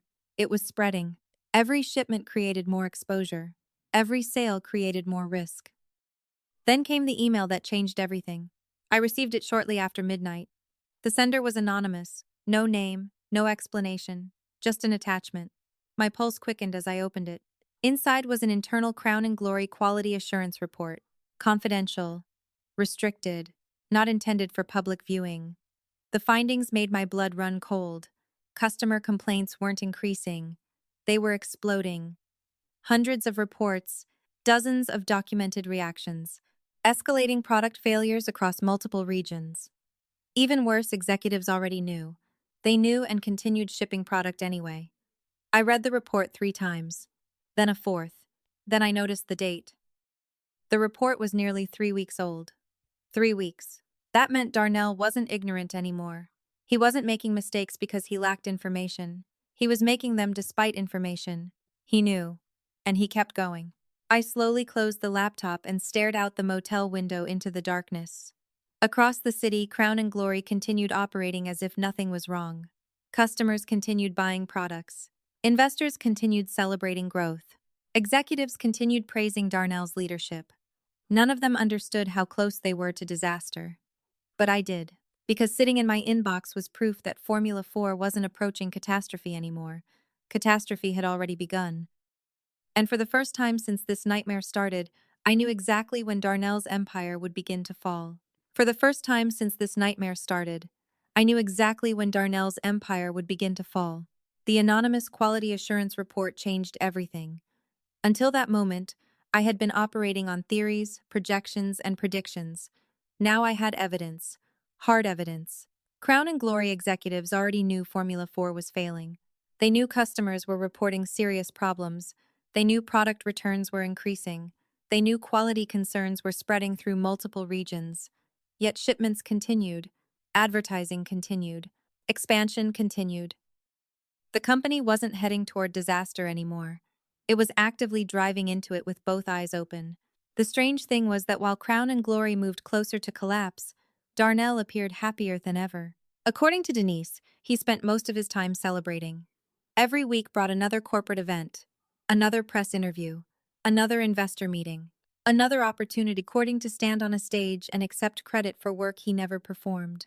The man who once needed my support to pay rent was now introducing himself as the visionary founder of one of the fastest-growing beauty brands in the country. The arrogance would have been laughable if it weren't so dangerous. One evening, Denise forwarded a recording of an internal leadership meeting. I listened while sitting alone in the motel room. Darnell's voice filled the speakers with absolute confidence. Formula 4 is redefining the industry, he announced. This product will become the foundation of our next decade of growth. I nearly laughed out loud. Not because he was wrong, because he was catastrophically wrong. He sounded like a man standing on the deck of a sinking ship while bragging about its speed. Yet nobody challenged him. Not publicly. Fear had already infected the company. The operations manager who raised concerns had been fired. Other executives understood the message.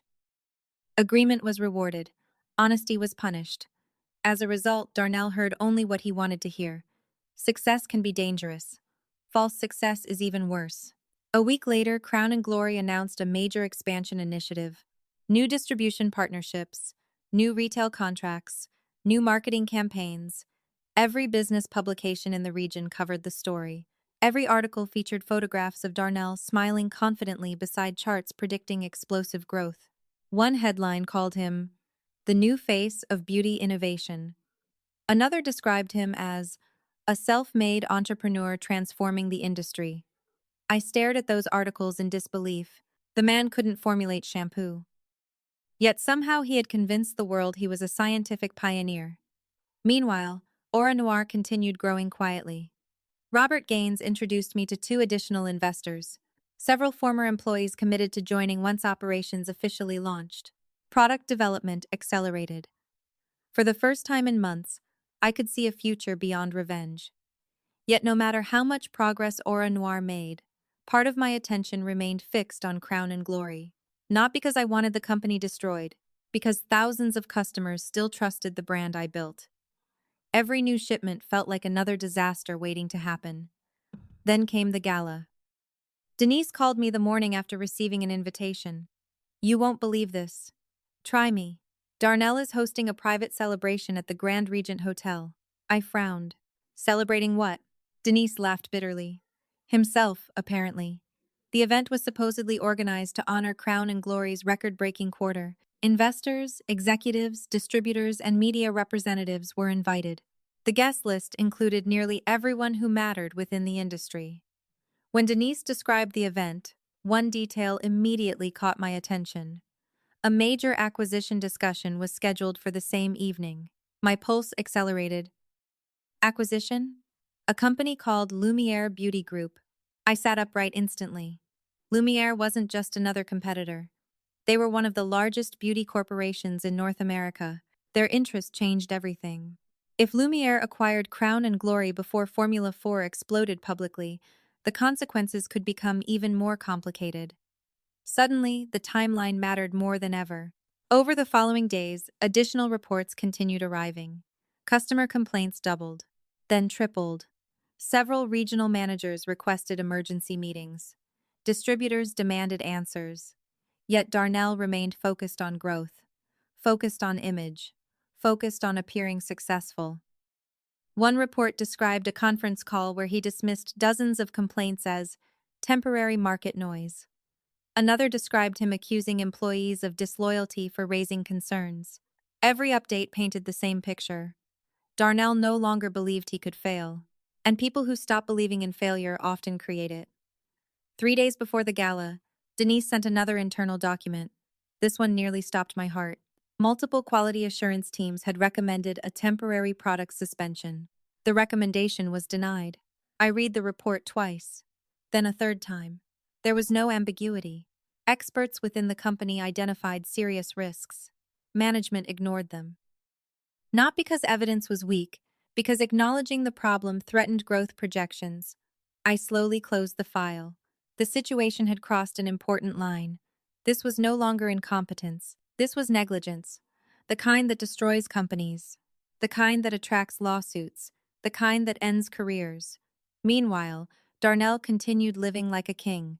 Social media photographs showed expensive vacations, luxury restaurants, designer clothing, exclusive parties. Chloe appeared beside him in nearly every image, smiling, celebrating, spending money as if the future were guaranteed. Looking at those photographs reminded me of something Valerie once said. The most dangerous moment in any fraud is when the people committing it begin believing their own lies. Darnell had reached that stage. He no longer viewed himself as a thief pretending to be a founder. He genuinely believed he deserved everything he stole. That belief made him reckless. And reckless people leave evidence behind. The night before the gala, I sat alone reviewing the latest complaint reports while rain tapped softly against the motel window. The similarities to the night Darnell threw me out weren't lost on me. Except this time I wasn't afraid. This time I wasn't wondering how I would survive. This time I was watching consequences approach in real time. Somewhere across the city, Darnell was probably rehearsing another speech, another interview, another celebration. He thought he was standing on top of the world. Investors admired him. Journalists praised him. Executives obeyed him. The industry applauded him. Everything he ever wanted seemed within reach, but success built on lies has a weakness. It requires reality to cooperate, and reality was no longer cooperating. Because while Darnell prepared to celebrate the greatest victory of his life, the first wave of Formula 4 lawsuits was already moving toward Crown and Glory. He just didn't know it yet.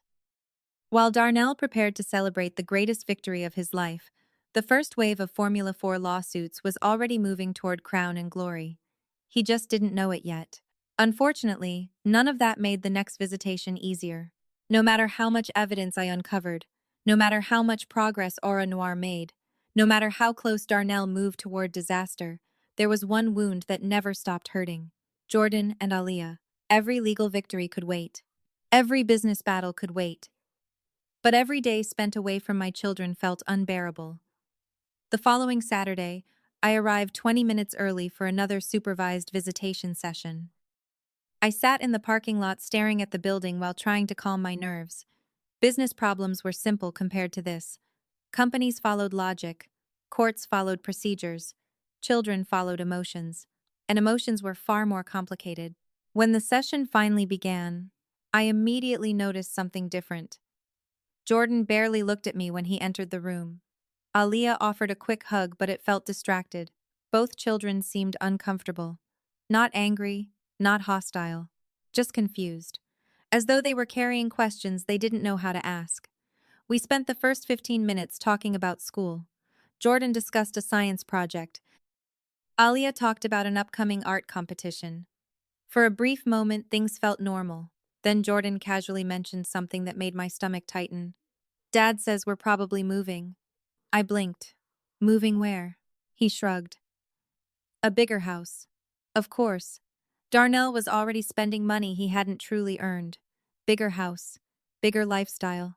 Bigger image. Everything had to look successful. Do you want to move? I asked. Jordan hesitated. I don't know. Then he quietly added, Dad says successful people don't stay in the same place forever. The comment sounded rehearsed, not because Jordan intended it that way, because it wasn't his language. It was Darnell's. Another planted idea, another carefully crafted narrative. Throughout the conversation, similar comments continued appearing. Dad says this. Dad says that. Dad says business owners have to make difficult choices. Dad says some people hold successful people back. Every sentence felt familiar because I knew exactly where it originated. Darnell wasn't simply lying about me anymore. He was shaping how my children understood the world. Success versus failure. Winners versus losers. Valuable people versus disposable people. The same toxic worldview that justified betraying me was now being passed down to Jordan and Aaliyah. Then something happened that caught me completely off guard. Aaliyah opened her backpack and removed a magazine. The cover featured a photograph of Darnell standing beside Chloe at a corporate event. The headline described Crown and Glory's incredible growth. My heart sank. Daddy bought 3 copies, she said proudly. He says we're famous now. I forced a smile. That's nice, sweetheart. Aaliyah pointed at the photograph. Chloe says she's helping build the company too. There it was. Another piece of the story. Not just replacing me as a wife, replacing me as a founder, replacing me as part of the company's history, replacing me everywhere. For several seconds, I struggled to find the right response. Then I realized something important. Fighting their version of reality directly wouldn't help. Not yet. Children don't respond well to being told someone they trust is lying, especially when that someone is a parent. So instead, I asked a question. What do you think? Aaliyah frowned. About what? About Chloe helping build the company. She thought for a moment, then shrugged. I don't know. The answer surprised me, not because of what she said, because of what she didn't say. She wasn't convinced. Neither was Jordan. They were repeating Darnell's narrative, but they hadn't fully accepted it. That distinction mattered. As the visit continued, small cracks began appearing. Jordan mentioned that Darnell seemed angry more often lately. Aaliyah admitted Chloe spent a lot of time arguing on the phone. Neither child understood what those details meant. I did. Pressure, stress, fear. Formula 4 was already creating problems behind the scenes. The perfect life Darnell advertised publicly wasn't as perfect as it looked. Then Jordan asked a question that nearly broke my heart. Mom? Yes? I have. He stared at the floor before speaking. If you really loved the company so much, why did you leave it? For a moment I couldn't breathe. There it was. The central lie. The story Darnell wanted them to believe. That I walked away. That I quit. That I abandoned everything voluntarily. I looked at my son and realized he genuinely wanted an answer. Not an argument. Not a defense. An answer. So I gave him one. Sometimes people tell stories that make themselves look better. Jordan looked up. What does that mean? I smiled sadly. It means that one day, when you're older, you'll learn that every story has more than one side. Neither child responded immediately, but neither rejected the idea either. And for the first time in weeks, I felt something I hadn't felt before. Progress. Small. Fragile. But real. By the end of the visit, the atmosphere had changed noticeably. The distance wasn't gone. The damage wasn't healed. But curiosity had appeared. Questions had appeared. Doubt had appeared. The walls Darnell spent months building weren't as strong as he believed. As Jordan and Alia prepared to leave, Alia suddenly hugged me tightly, much tighter than before. "I miss you," she whispered. My eyes immediately filled with tears. "I miss you too, sweetheart." Jordan hesitated near the door. Then he surprised me. "Mom? Yeah? Did you really make all the products?" I froze. For several seconds, neither of us moved. Then I nodded slowly. "Every single one." Jordan looked thoughtful, not convinced. Not unconvinced, just thinking. Then he followed his sister out of the room. The door closed behind them. I remained seated for several moments, staring at the empty chairs. My heart still hurt. The separation still hurt. Everything still hurt. But something had changed. The lies weren't holding as firmly anymore. Children notice inconsistencies. Children notice tension. Children notice when reality doesn't match the stories they're told. And somewhere inside Darnell's carefully constructed version of events, reality was beginning to leak through. Later that evening, Denise called with another update from Crown and Glory. Multiple retailers had begun reporting unusually high return rates. Additional complaints were spreading online. Internal meetings were becoming increasingly chaotic. Executives were arguing. Managers were panicking. Customer service departments were overwhelmed. The pressure was growing everywhere. Listening to her speak, I found myself thinking about Jordan's question. Did you really make all the products? Soon, very soon, the entire world was going to learn the answer. Because when Formula 4 finally exploded into public view, Darnell wouldn't just lose money. He wouldn't just lose investors. He wouldn't just lose his reputation. He would lose control of the story. And for a man who built his entire empire on lies, that would be the most devastating loss of all. For a man who built his entire empire on lies, losing control of the story would be the most devastating loss of all. The problem was that Darnell still didn't know he was losing. Publicly, Crown and Glory continued projecting strength. Press releases praised record-breaking growth. Influencers promoted Formula 4. Business magazines celebrated Darnell as an entrepreneurial success story. Behind the scenes, however, panic was spreading. Customer complaints were multiplying. Retailers were demanding answers. Internal executives were growing nervous. Yet somehow Darnell remained convinced he was winning. That confidence became the reason he made his next mistake. 3 days after my visitation with Jordan and Alia, Valerie called and asked me to come to her office immediately. Her voice sounded unusually serious. When I arrived, several documents were already spread across the conference table. I recognized the formatting instantly. Divorce paperwork, corporate settlement paperwork, intellectual property waivers. The same documents Darnell had been trying to force me to sign for weeks. "What changed?" I asked. Valerie handed me a folder. "His attorneys are becoming aggressive." I opened it and immediately understood why. Darnell wasn't requesting signatures anymore. He was demanding them. The new proposal contained deadlines, threats, financial penalties, additional legal action.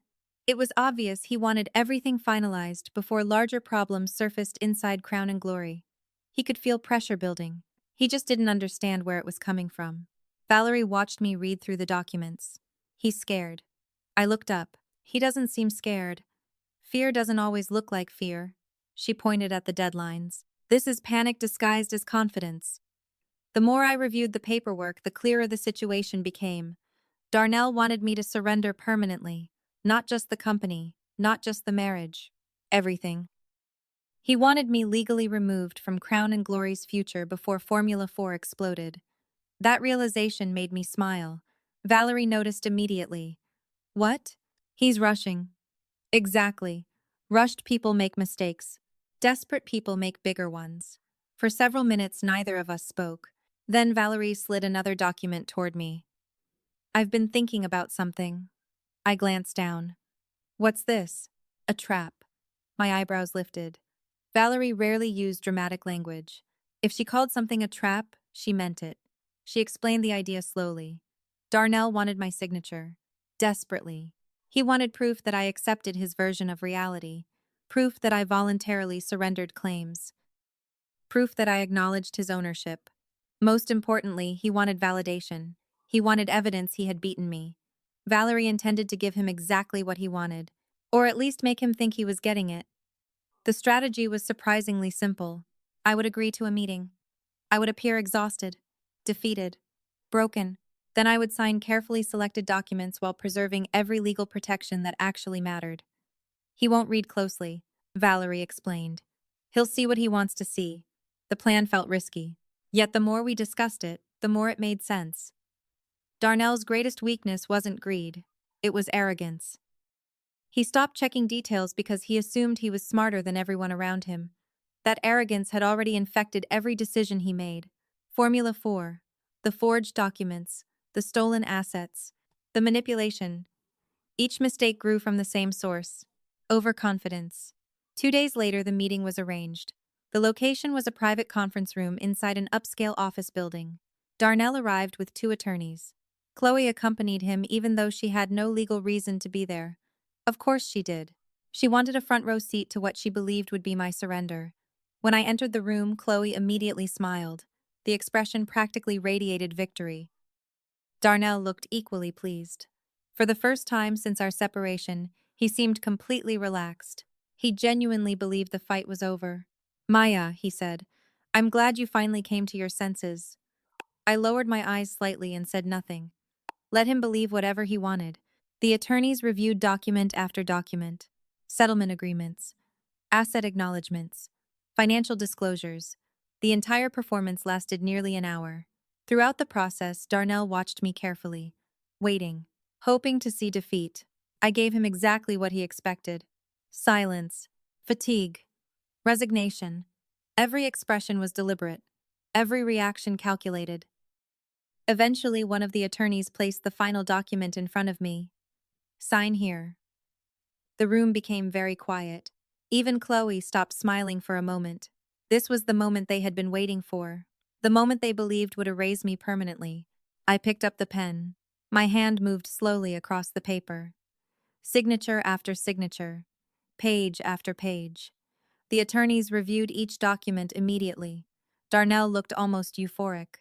He wasn't reading anymore. He wasn't analyzing anything. He was celebrating. That was exactly what Valerie predicted. Arrogance had replaced caution. When the final signature was completed, Darnell actually laughed. See? He said. This wasn't so difficult. I looked at him calmly. No, it wasn't. The meeting ended shortly afterward. As everyone stood to leave, Chloe couldn't resist one final comment. You should have done this weeks ago. I smiled politely. Maybe. Then I walked out. The moment I reached the parking garage, my phone rang. Valerie, how did it go? I entered my car and closed the door. Exactly as expected. Valerie laughed softly. Did he read anything? Not a chance. The truth was that Darnell never understood what happened during that meeting. He saw signatures and assumed victory. He saw compliance and assumed surrender. What he didn't see were the protections still intact. The trust remained untouched. The intellectual property remained protected. The licensing structure remained enforceable. The most valuable assets connected to Crown and Glory were still beyond his reach. More importantly, he now felt safe. Safe people become careless. Careless people make mistakes. Over the following week, Darnell's confidence reached new levels. Denise reported that he openly bragged about winning the divorce. He told executives the legal battles were finished. He told investors ownership questions were resolved. He even hinted that major acquisition discussions with Lumiere Beauty Group were advancing rapidly. Every update confirmed the same thing. He believed the war was over. Meanwhile, Formula 4 complaints continued spreading across the country. Retail return rates increased. Customer service systems became overwhelmed. Internal reports grew more alarming. Yet because Darnell felt secure, he ignored every warning. Looking back, that meeting may have been the most important moment in the entire conflict. Not because of what I signed.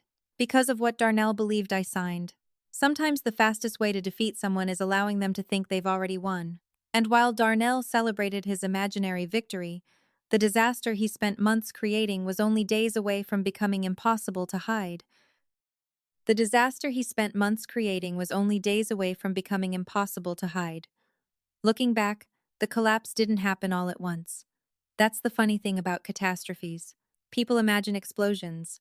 They imagine dramatic moments where everything changes in a single second. Reality is usually different. First comes denial, then confusion, then panic, then collapse. Crown and Glory entered the denial stage on a Tuesday morning. I remember the exact day because I was preparing product samples for Aura Noir when Denise called. The moment I answered, I knew something was wrong. She wasn't speaking, she was laughing. Not because anything was funny, because she couldn't believe what she was witnessing. Denise? I asked. What's happening? It took several seconds before she regained control of her voice. It's starting. My pulse immediately accelerated. What started? Formula 4. I set down the product sample in my hand. Tell me. Denise took a deep breath. Customer service crashed this morning. I stood up. What do you mean crashed? I mean crashed. Over 3,000 complaints arrived overnight. For a moment I thought I misheard her. 3,000 complaints. Overnight, the number was so large it almost sounded impossible. Then Denise continued. Multiple retailers reported emergency returns. Regional managers are panicking. Nobody knows what to do. I slowly sat back down.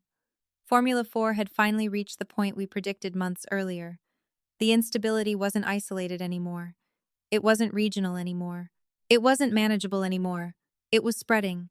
Fast. Throughout the day, updates continued arriving. First hundreds of complaints, then thousands. Reports of excessive shedding. Reports of scalp irritation. Reports of chemical reactions. Reports of damaged hair. Social media platforms filled with photographs and videos. Some customers were angry. Others were devastated.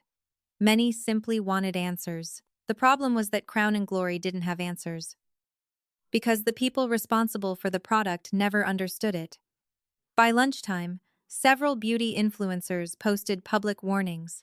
By mid-afternoon, hashtags connected to Formula 4 were trending nationally.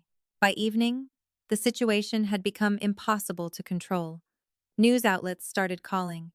Consumer protection groups started asking questions.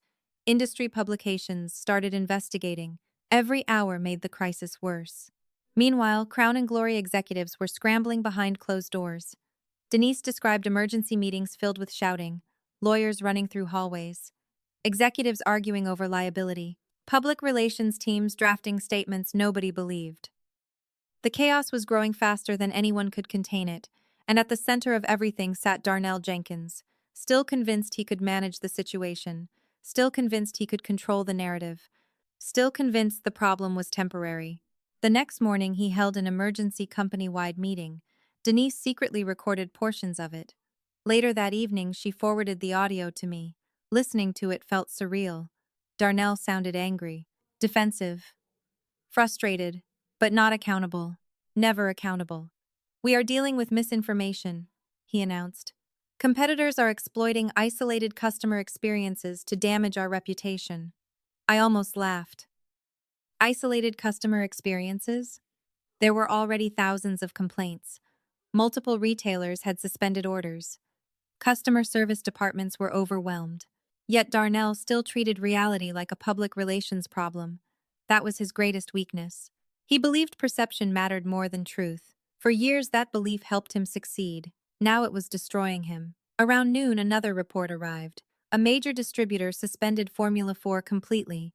Then another. Then another. By the end of the day, entire retail networks were pulling products from shelves. Millions of dollars in inventory suddenly became toxic, warehouses filled with unsellable merchandise. Retailers demanded refunds. Partners demanded explanations. Investors demanded meetings. The pressure intensified everywhere at once. Yet the worst part wasn't the financial damage. It was the videos. Every hour brought more videos. Women holding clumps of damaged hair. Women documenting scalp irritation. Women describing months of frustration and embarrassment. Watching those videos broke my heart, because those customers trusted a company I created. Even though I had nothing to do with Formula 4's release, the Crown and Glory logo still felt personal. Those women deserved better. Much better. Late that afternoon, Denise called again. This time she sounded terrified. The board is involved now. I immediately paid attention. What happened? They discovered internal reports. My stomach tightened. Which reports? Silence. Then Denise lowered her voice. The reports management ignored. I closed my eyes. There it was. The turning point. Customer complaints create problems. Evidence creates liability. The board had finally learned what executives already knew. Warnings existed, documentation existed, recommendations existed, and management ignored all of it. Suddenly, this wasn't a product failure anymore. It was negligence, serious negligence, the kind that destroys careers, the kind that attracts investigations, the kind that follows people forever. For the first time since Formula 4 exploded publicly, I found myself thinking less about products and more about consequences. Because while customers demanded answers and retailers demanded refunds, lawyers were quietly preparing something much more dangerous. Lawsuits. Massive lawsuits. And once those started, there would be no hiding from what happened. And once those lawsuits started, there would be no hiding from what happened. The first lawsuit was filed on Thursday morning. By lunchtime, there were 6. By Friday evening, there were 23. By the following Monday, law firms across the country were actively searching for additional customers affected by Formula 4. The floodgates had opened. Every news outlet wanted interviews. Every consumer protection organization wanted answers. Every attorney smelled blood in the water. What began as a product failure was transforming into a national scandal. The media coverage intensified with shocking speed. Morning news programs discussed customer complaints. Financial networks questioned Crown and Glory's leadership. Beauty industry publications published investigative reports examining the product's development history. The story was everywhere. For years, Darnell dreamed about becoming famous. Now he was. Just not for the reasons he imagined. Every article raised new questions. Who approved Formula 4? What testing had been performed? Why were warning signs ignored? Why did complaints continue increasing after executives became aware of the problem? The answers existed. The problem was that none of those answers helped Darnell. By Tuesday morning, Crown and Glory's public relations team had released 3 separate statements. Each one made the situation worse. The first blamed isolated manufacturing inconsistencies. The second blamed improper product use. The third promised a review while denying broader responsibility. Customers immediately noticed the contradictions. So did reporters. So did attorneys. Trust disappeared almost overnight. Denise later described the atmosphere inside headquarters as pure chaos. Employees whispered in hallways. Managers avoided eye contact. Entire departments operated in survival mode. Nobody trusted leadership anymore. Nobody believed the official explanations anymore. Most importantly, nobody believed Darnell anymore. Then came the investors. For years, investors had treated Darnell like a rising star. Now they treated him like a liability. Emergency conference calls became daily events. Financial forecasts collapsed. Growth projections vanished. Expansion plans disappeared. Every conversation centered around risk. Legal risk. Financial risk. Reputational risk. Darnell spent months convincing people he was a visionary leader. It took less than 2 weeks for those same people to start questioning his competence. But the real disaster arrived when the board discovered additional internal communications, emails, quality assurance reports, risk assessments, meeting notes, documents proving management received warnings long before the public learned about Formula 4. The evidence was devastating. Executives didn't simply miss the problem. They ignored it. Repeatedly. The distinction mattered enormously. Mistakes can be forgiven. Negligence is much harder to defend. Late Wednesday afternoon, Denise called sounding almost breathless. "You're not going to believe this." My stomach tightened immediately. "What happened?" "The board just held a closed session." I sat upright. "And?" "They're talking about removing Darnell." For several seconds I said nothing. Not because I was surprised, because I knew exactly what that meant. Boards don't discuss removing CEOs unless confidence has already collapsed. Once those conversations begin, the end usually follows. Fast. Denise continued. "Half the room wants him gone immediately." I looked out the motel window and watched traffic moving through the city below. Somewhere inside Crown and Glory headquarters, the man who stole my company was discovering a painful truth. Power borrowed through manipulation disappears the moment people stop believing the lies. Then another bomb exploded. Lumiere Beauty Group officially suspended acquisition discussions. The announcement hit financial media within hours. Investors panicked. Analysts immediately interpreted the decision as a vote of no confidence. They were right.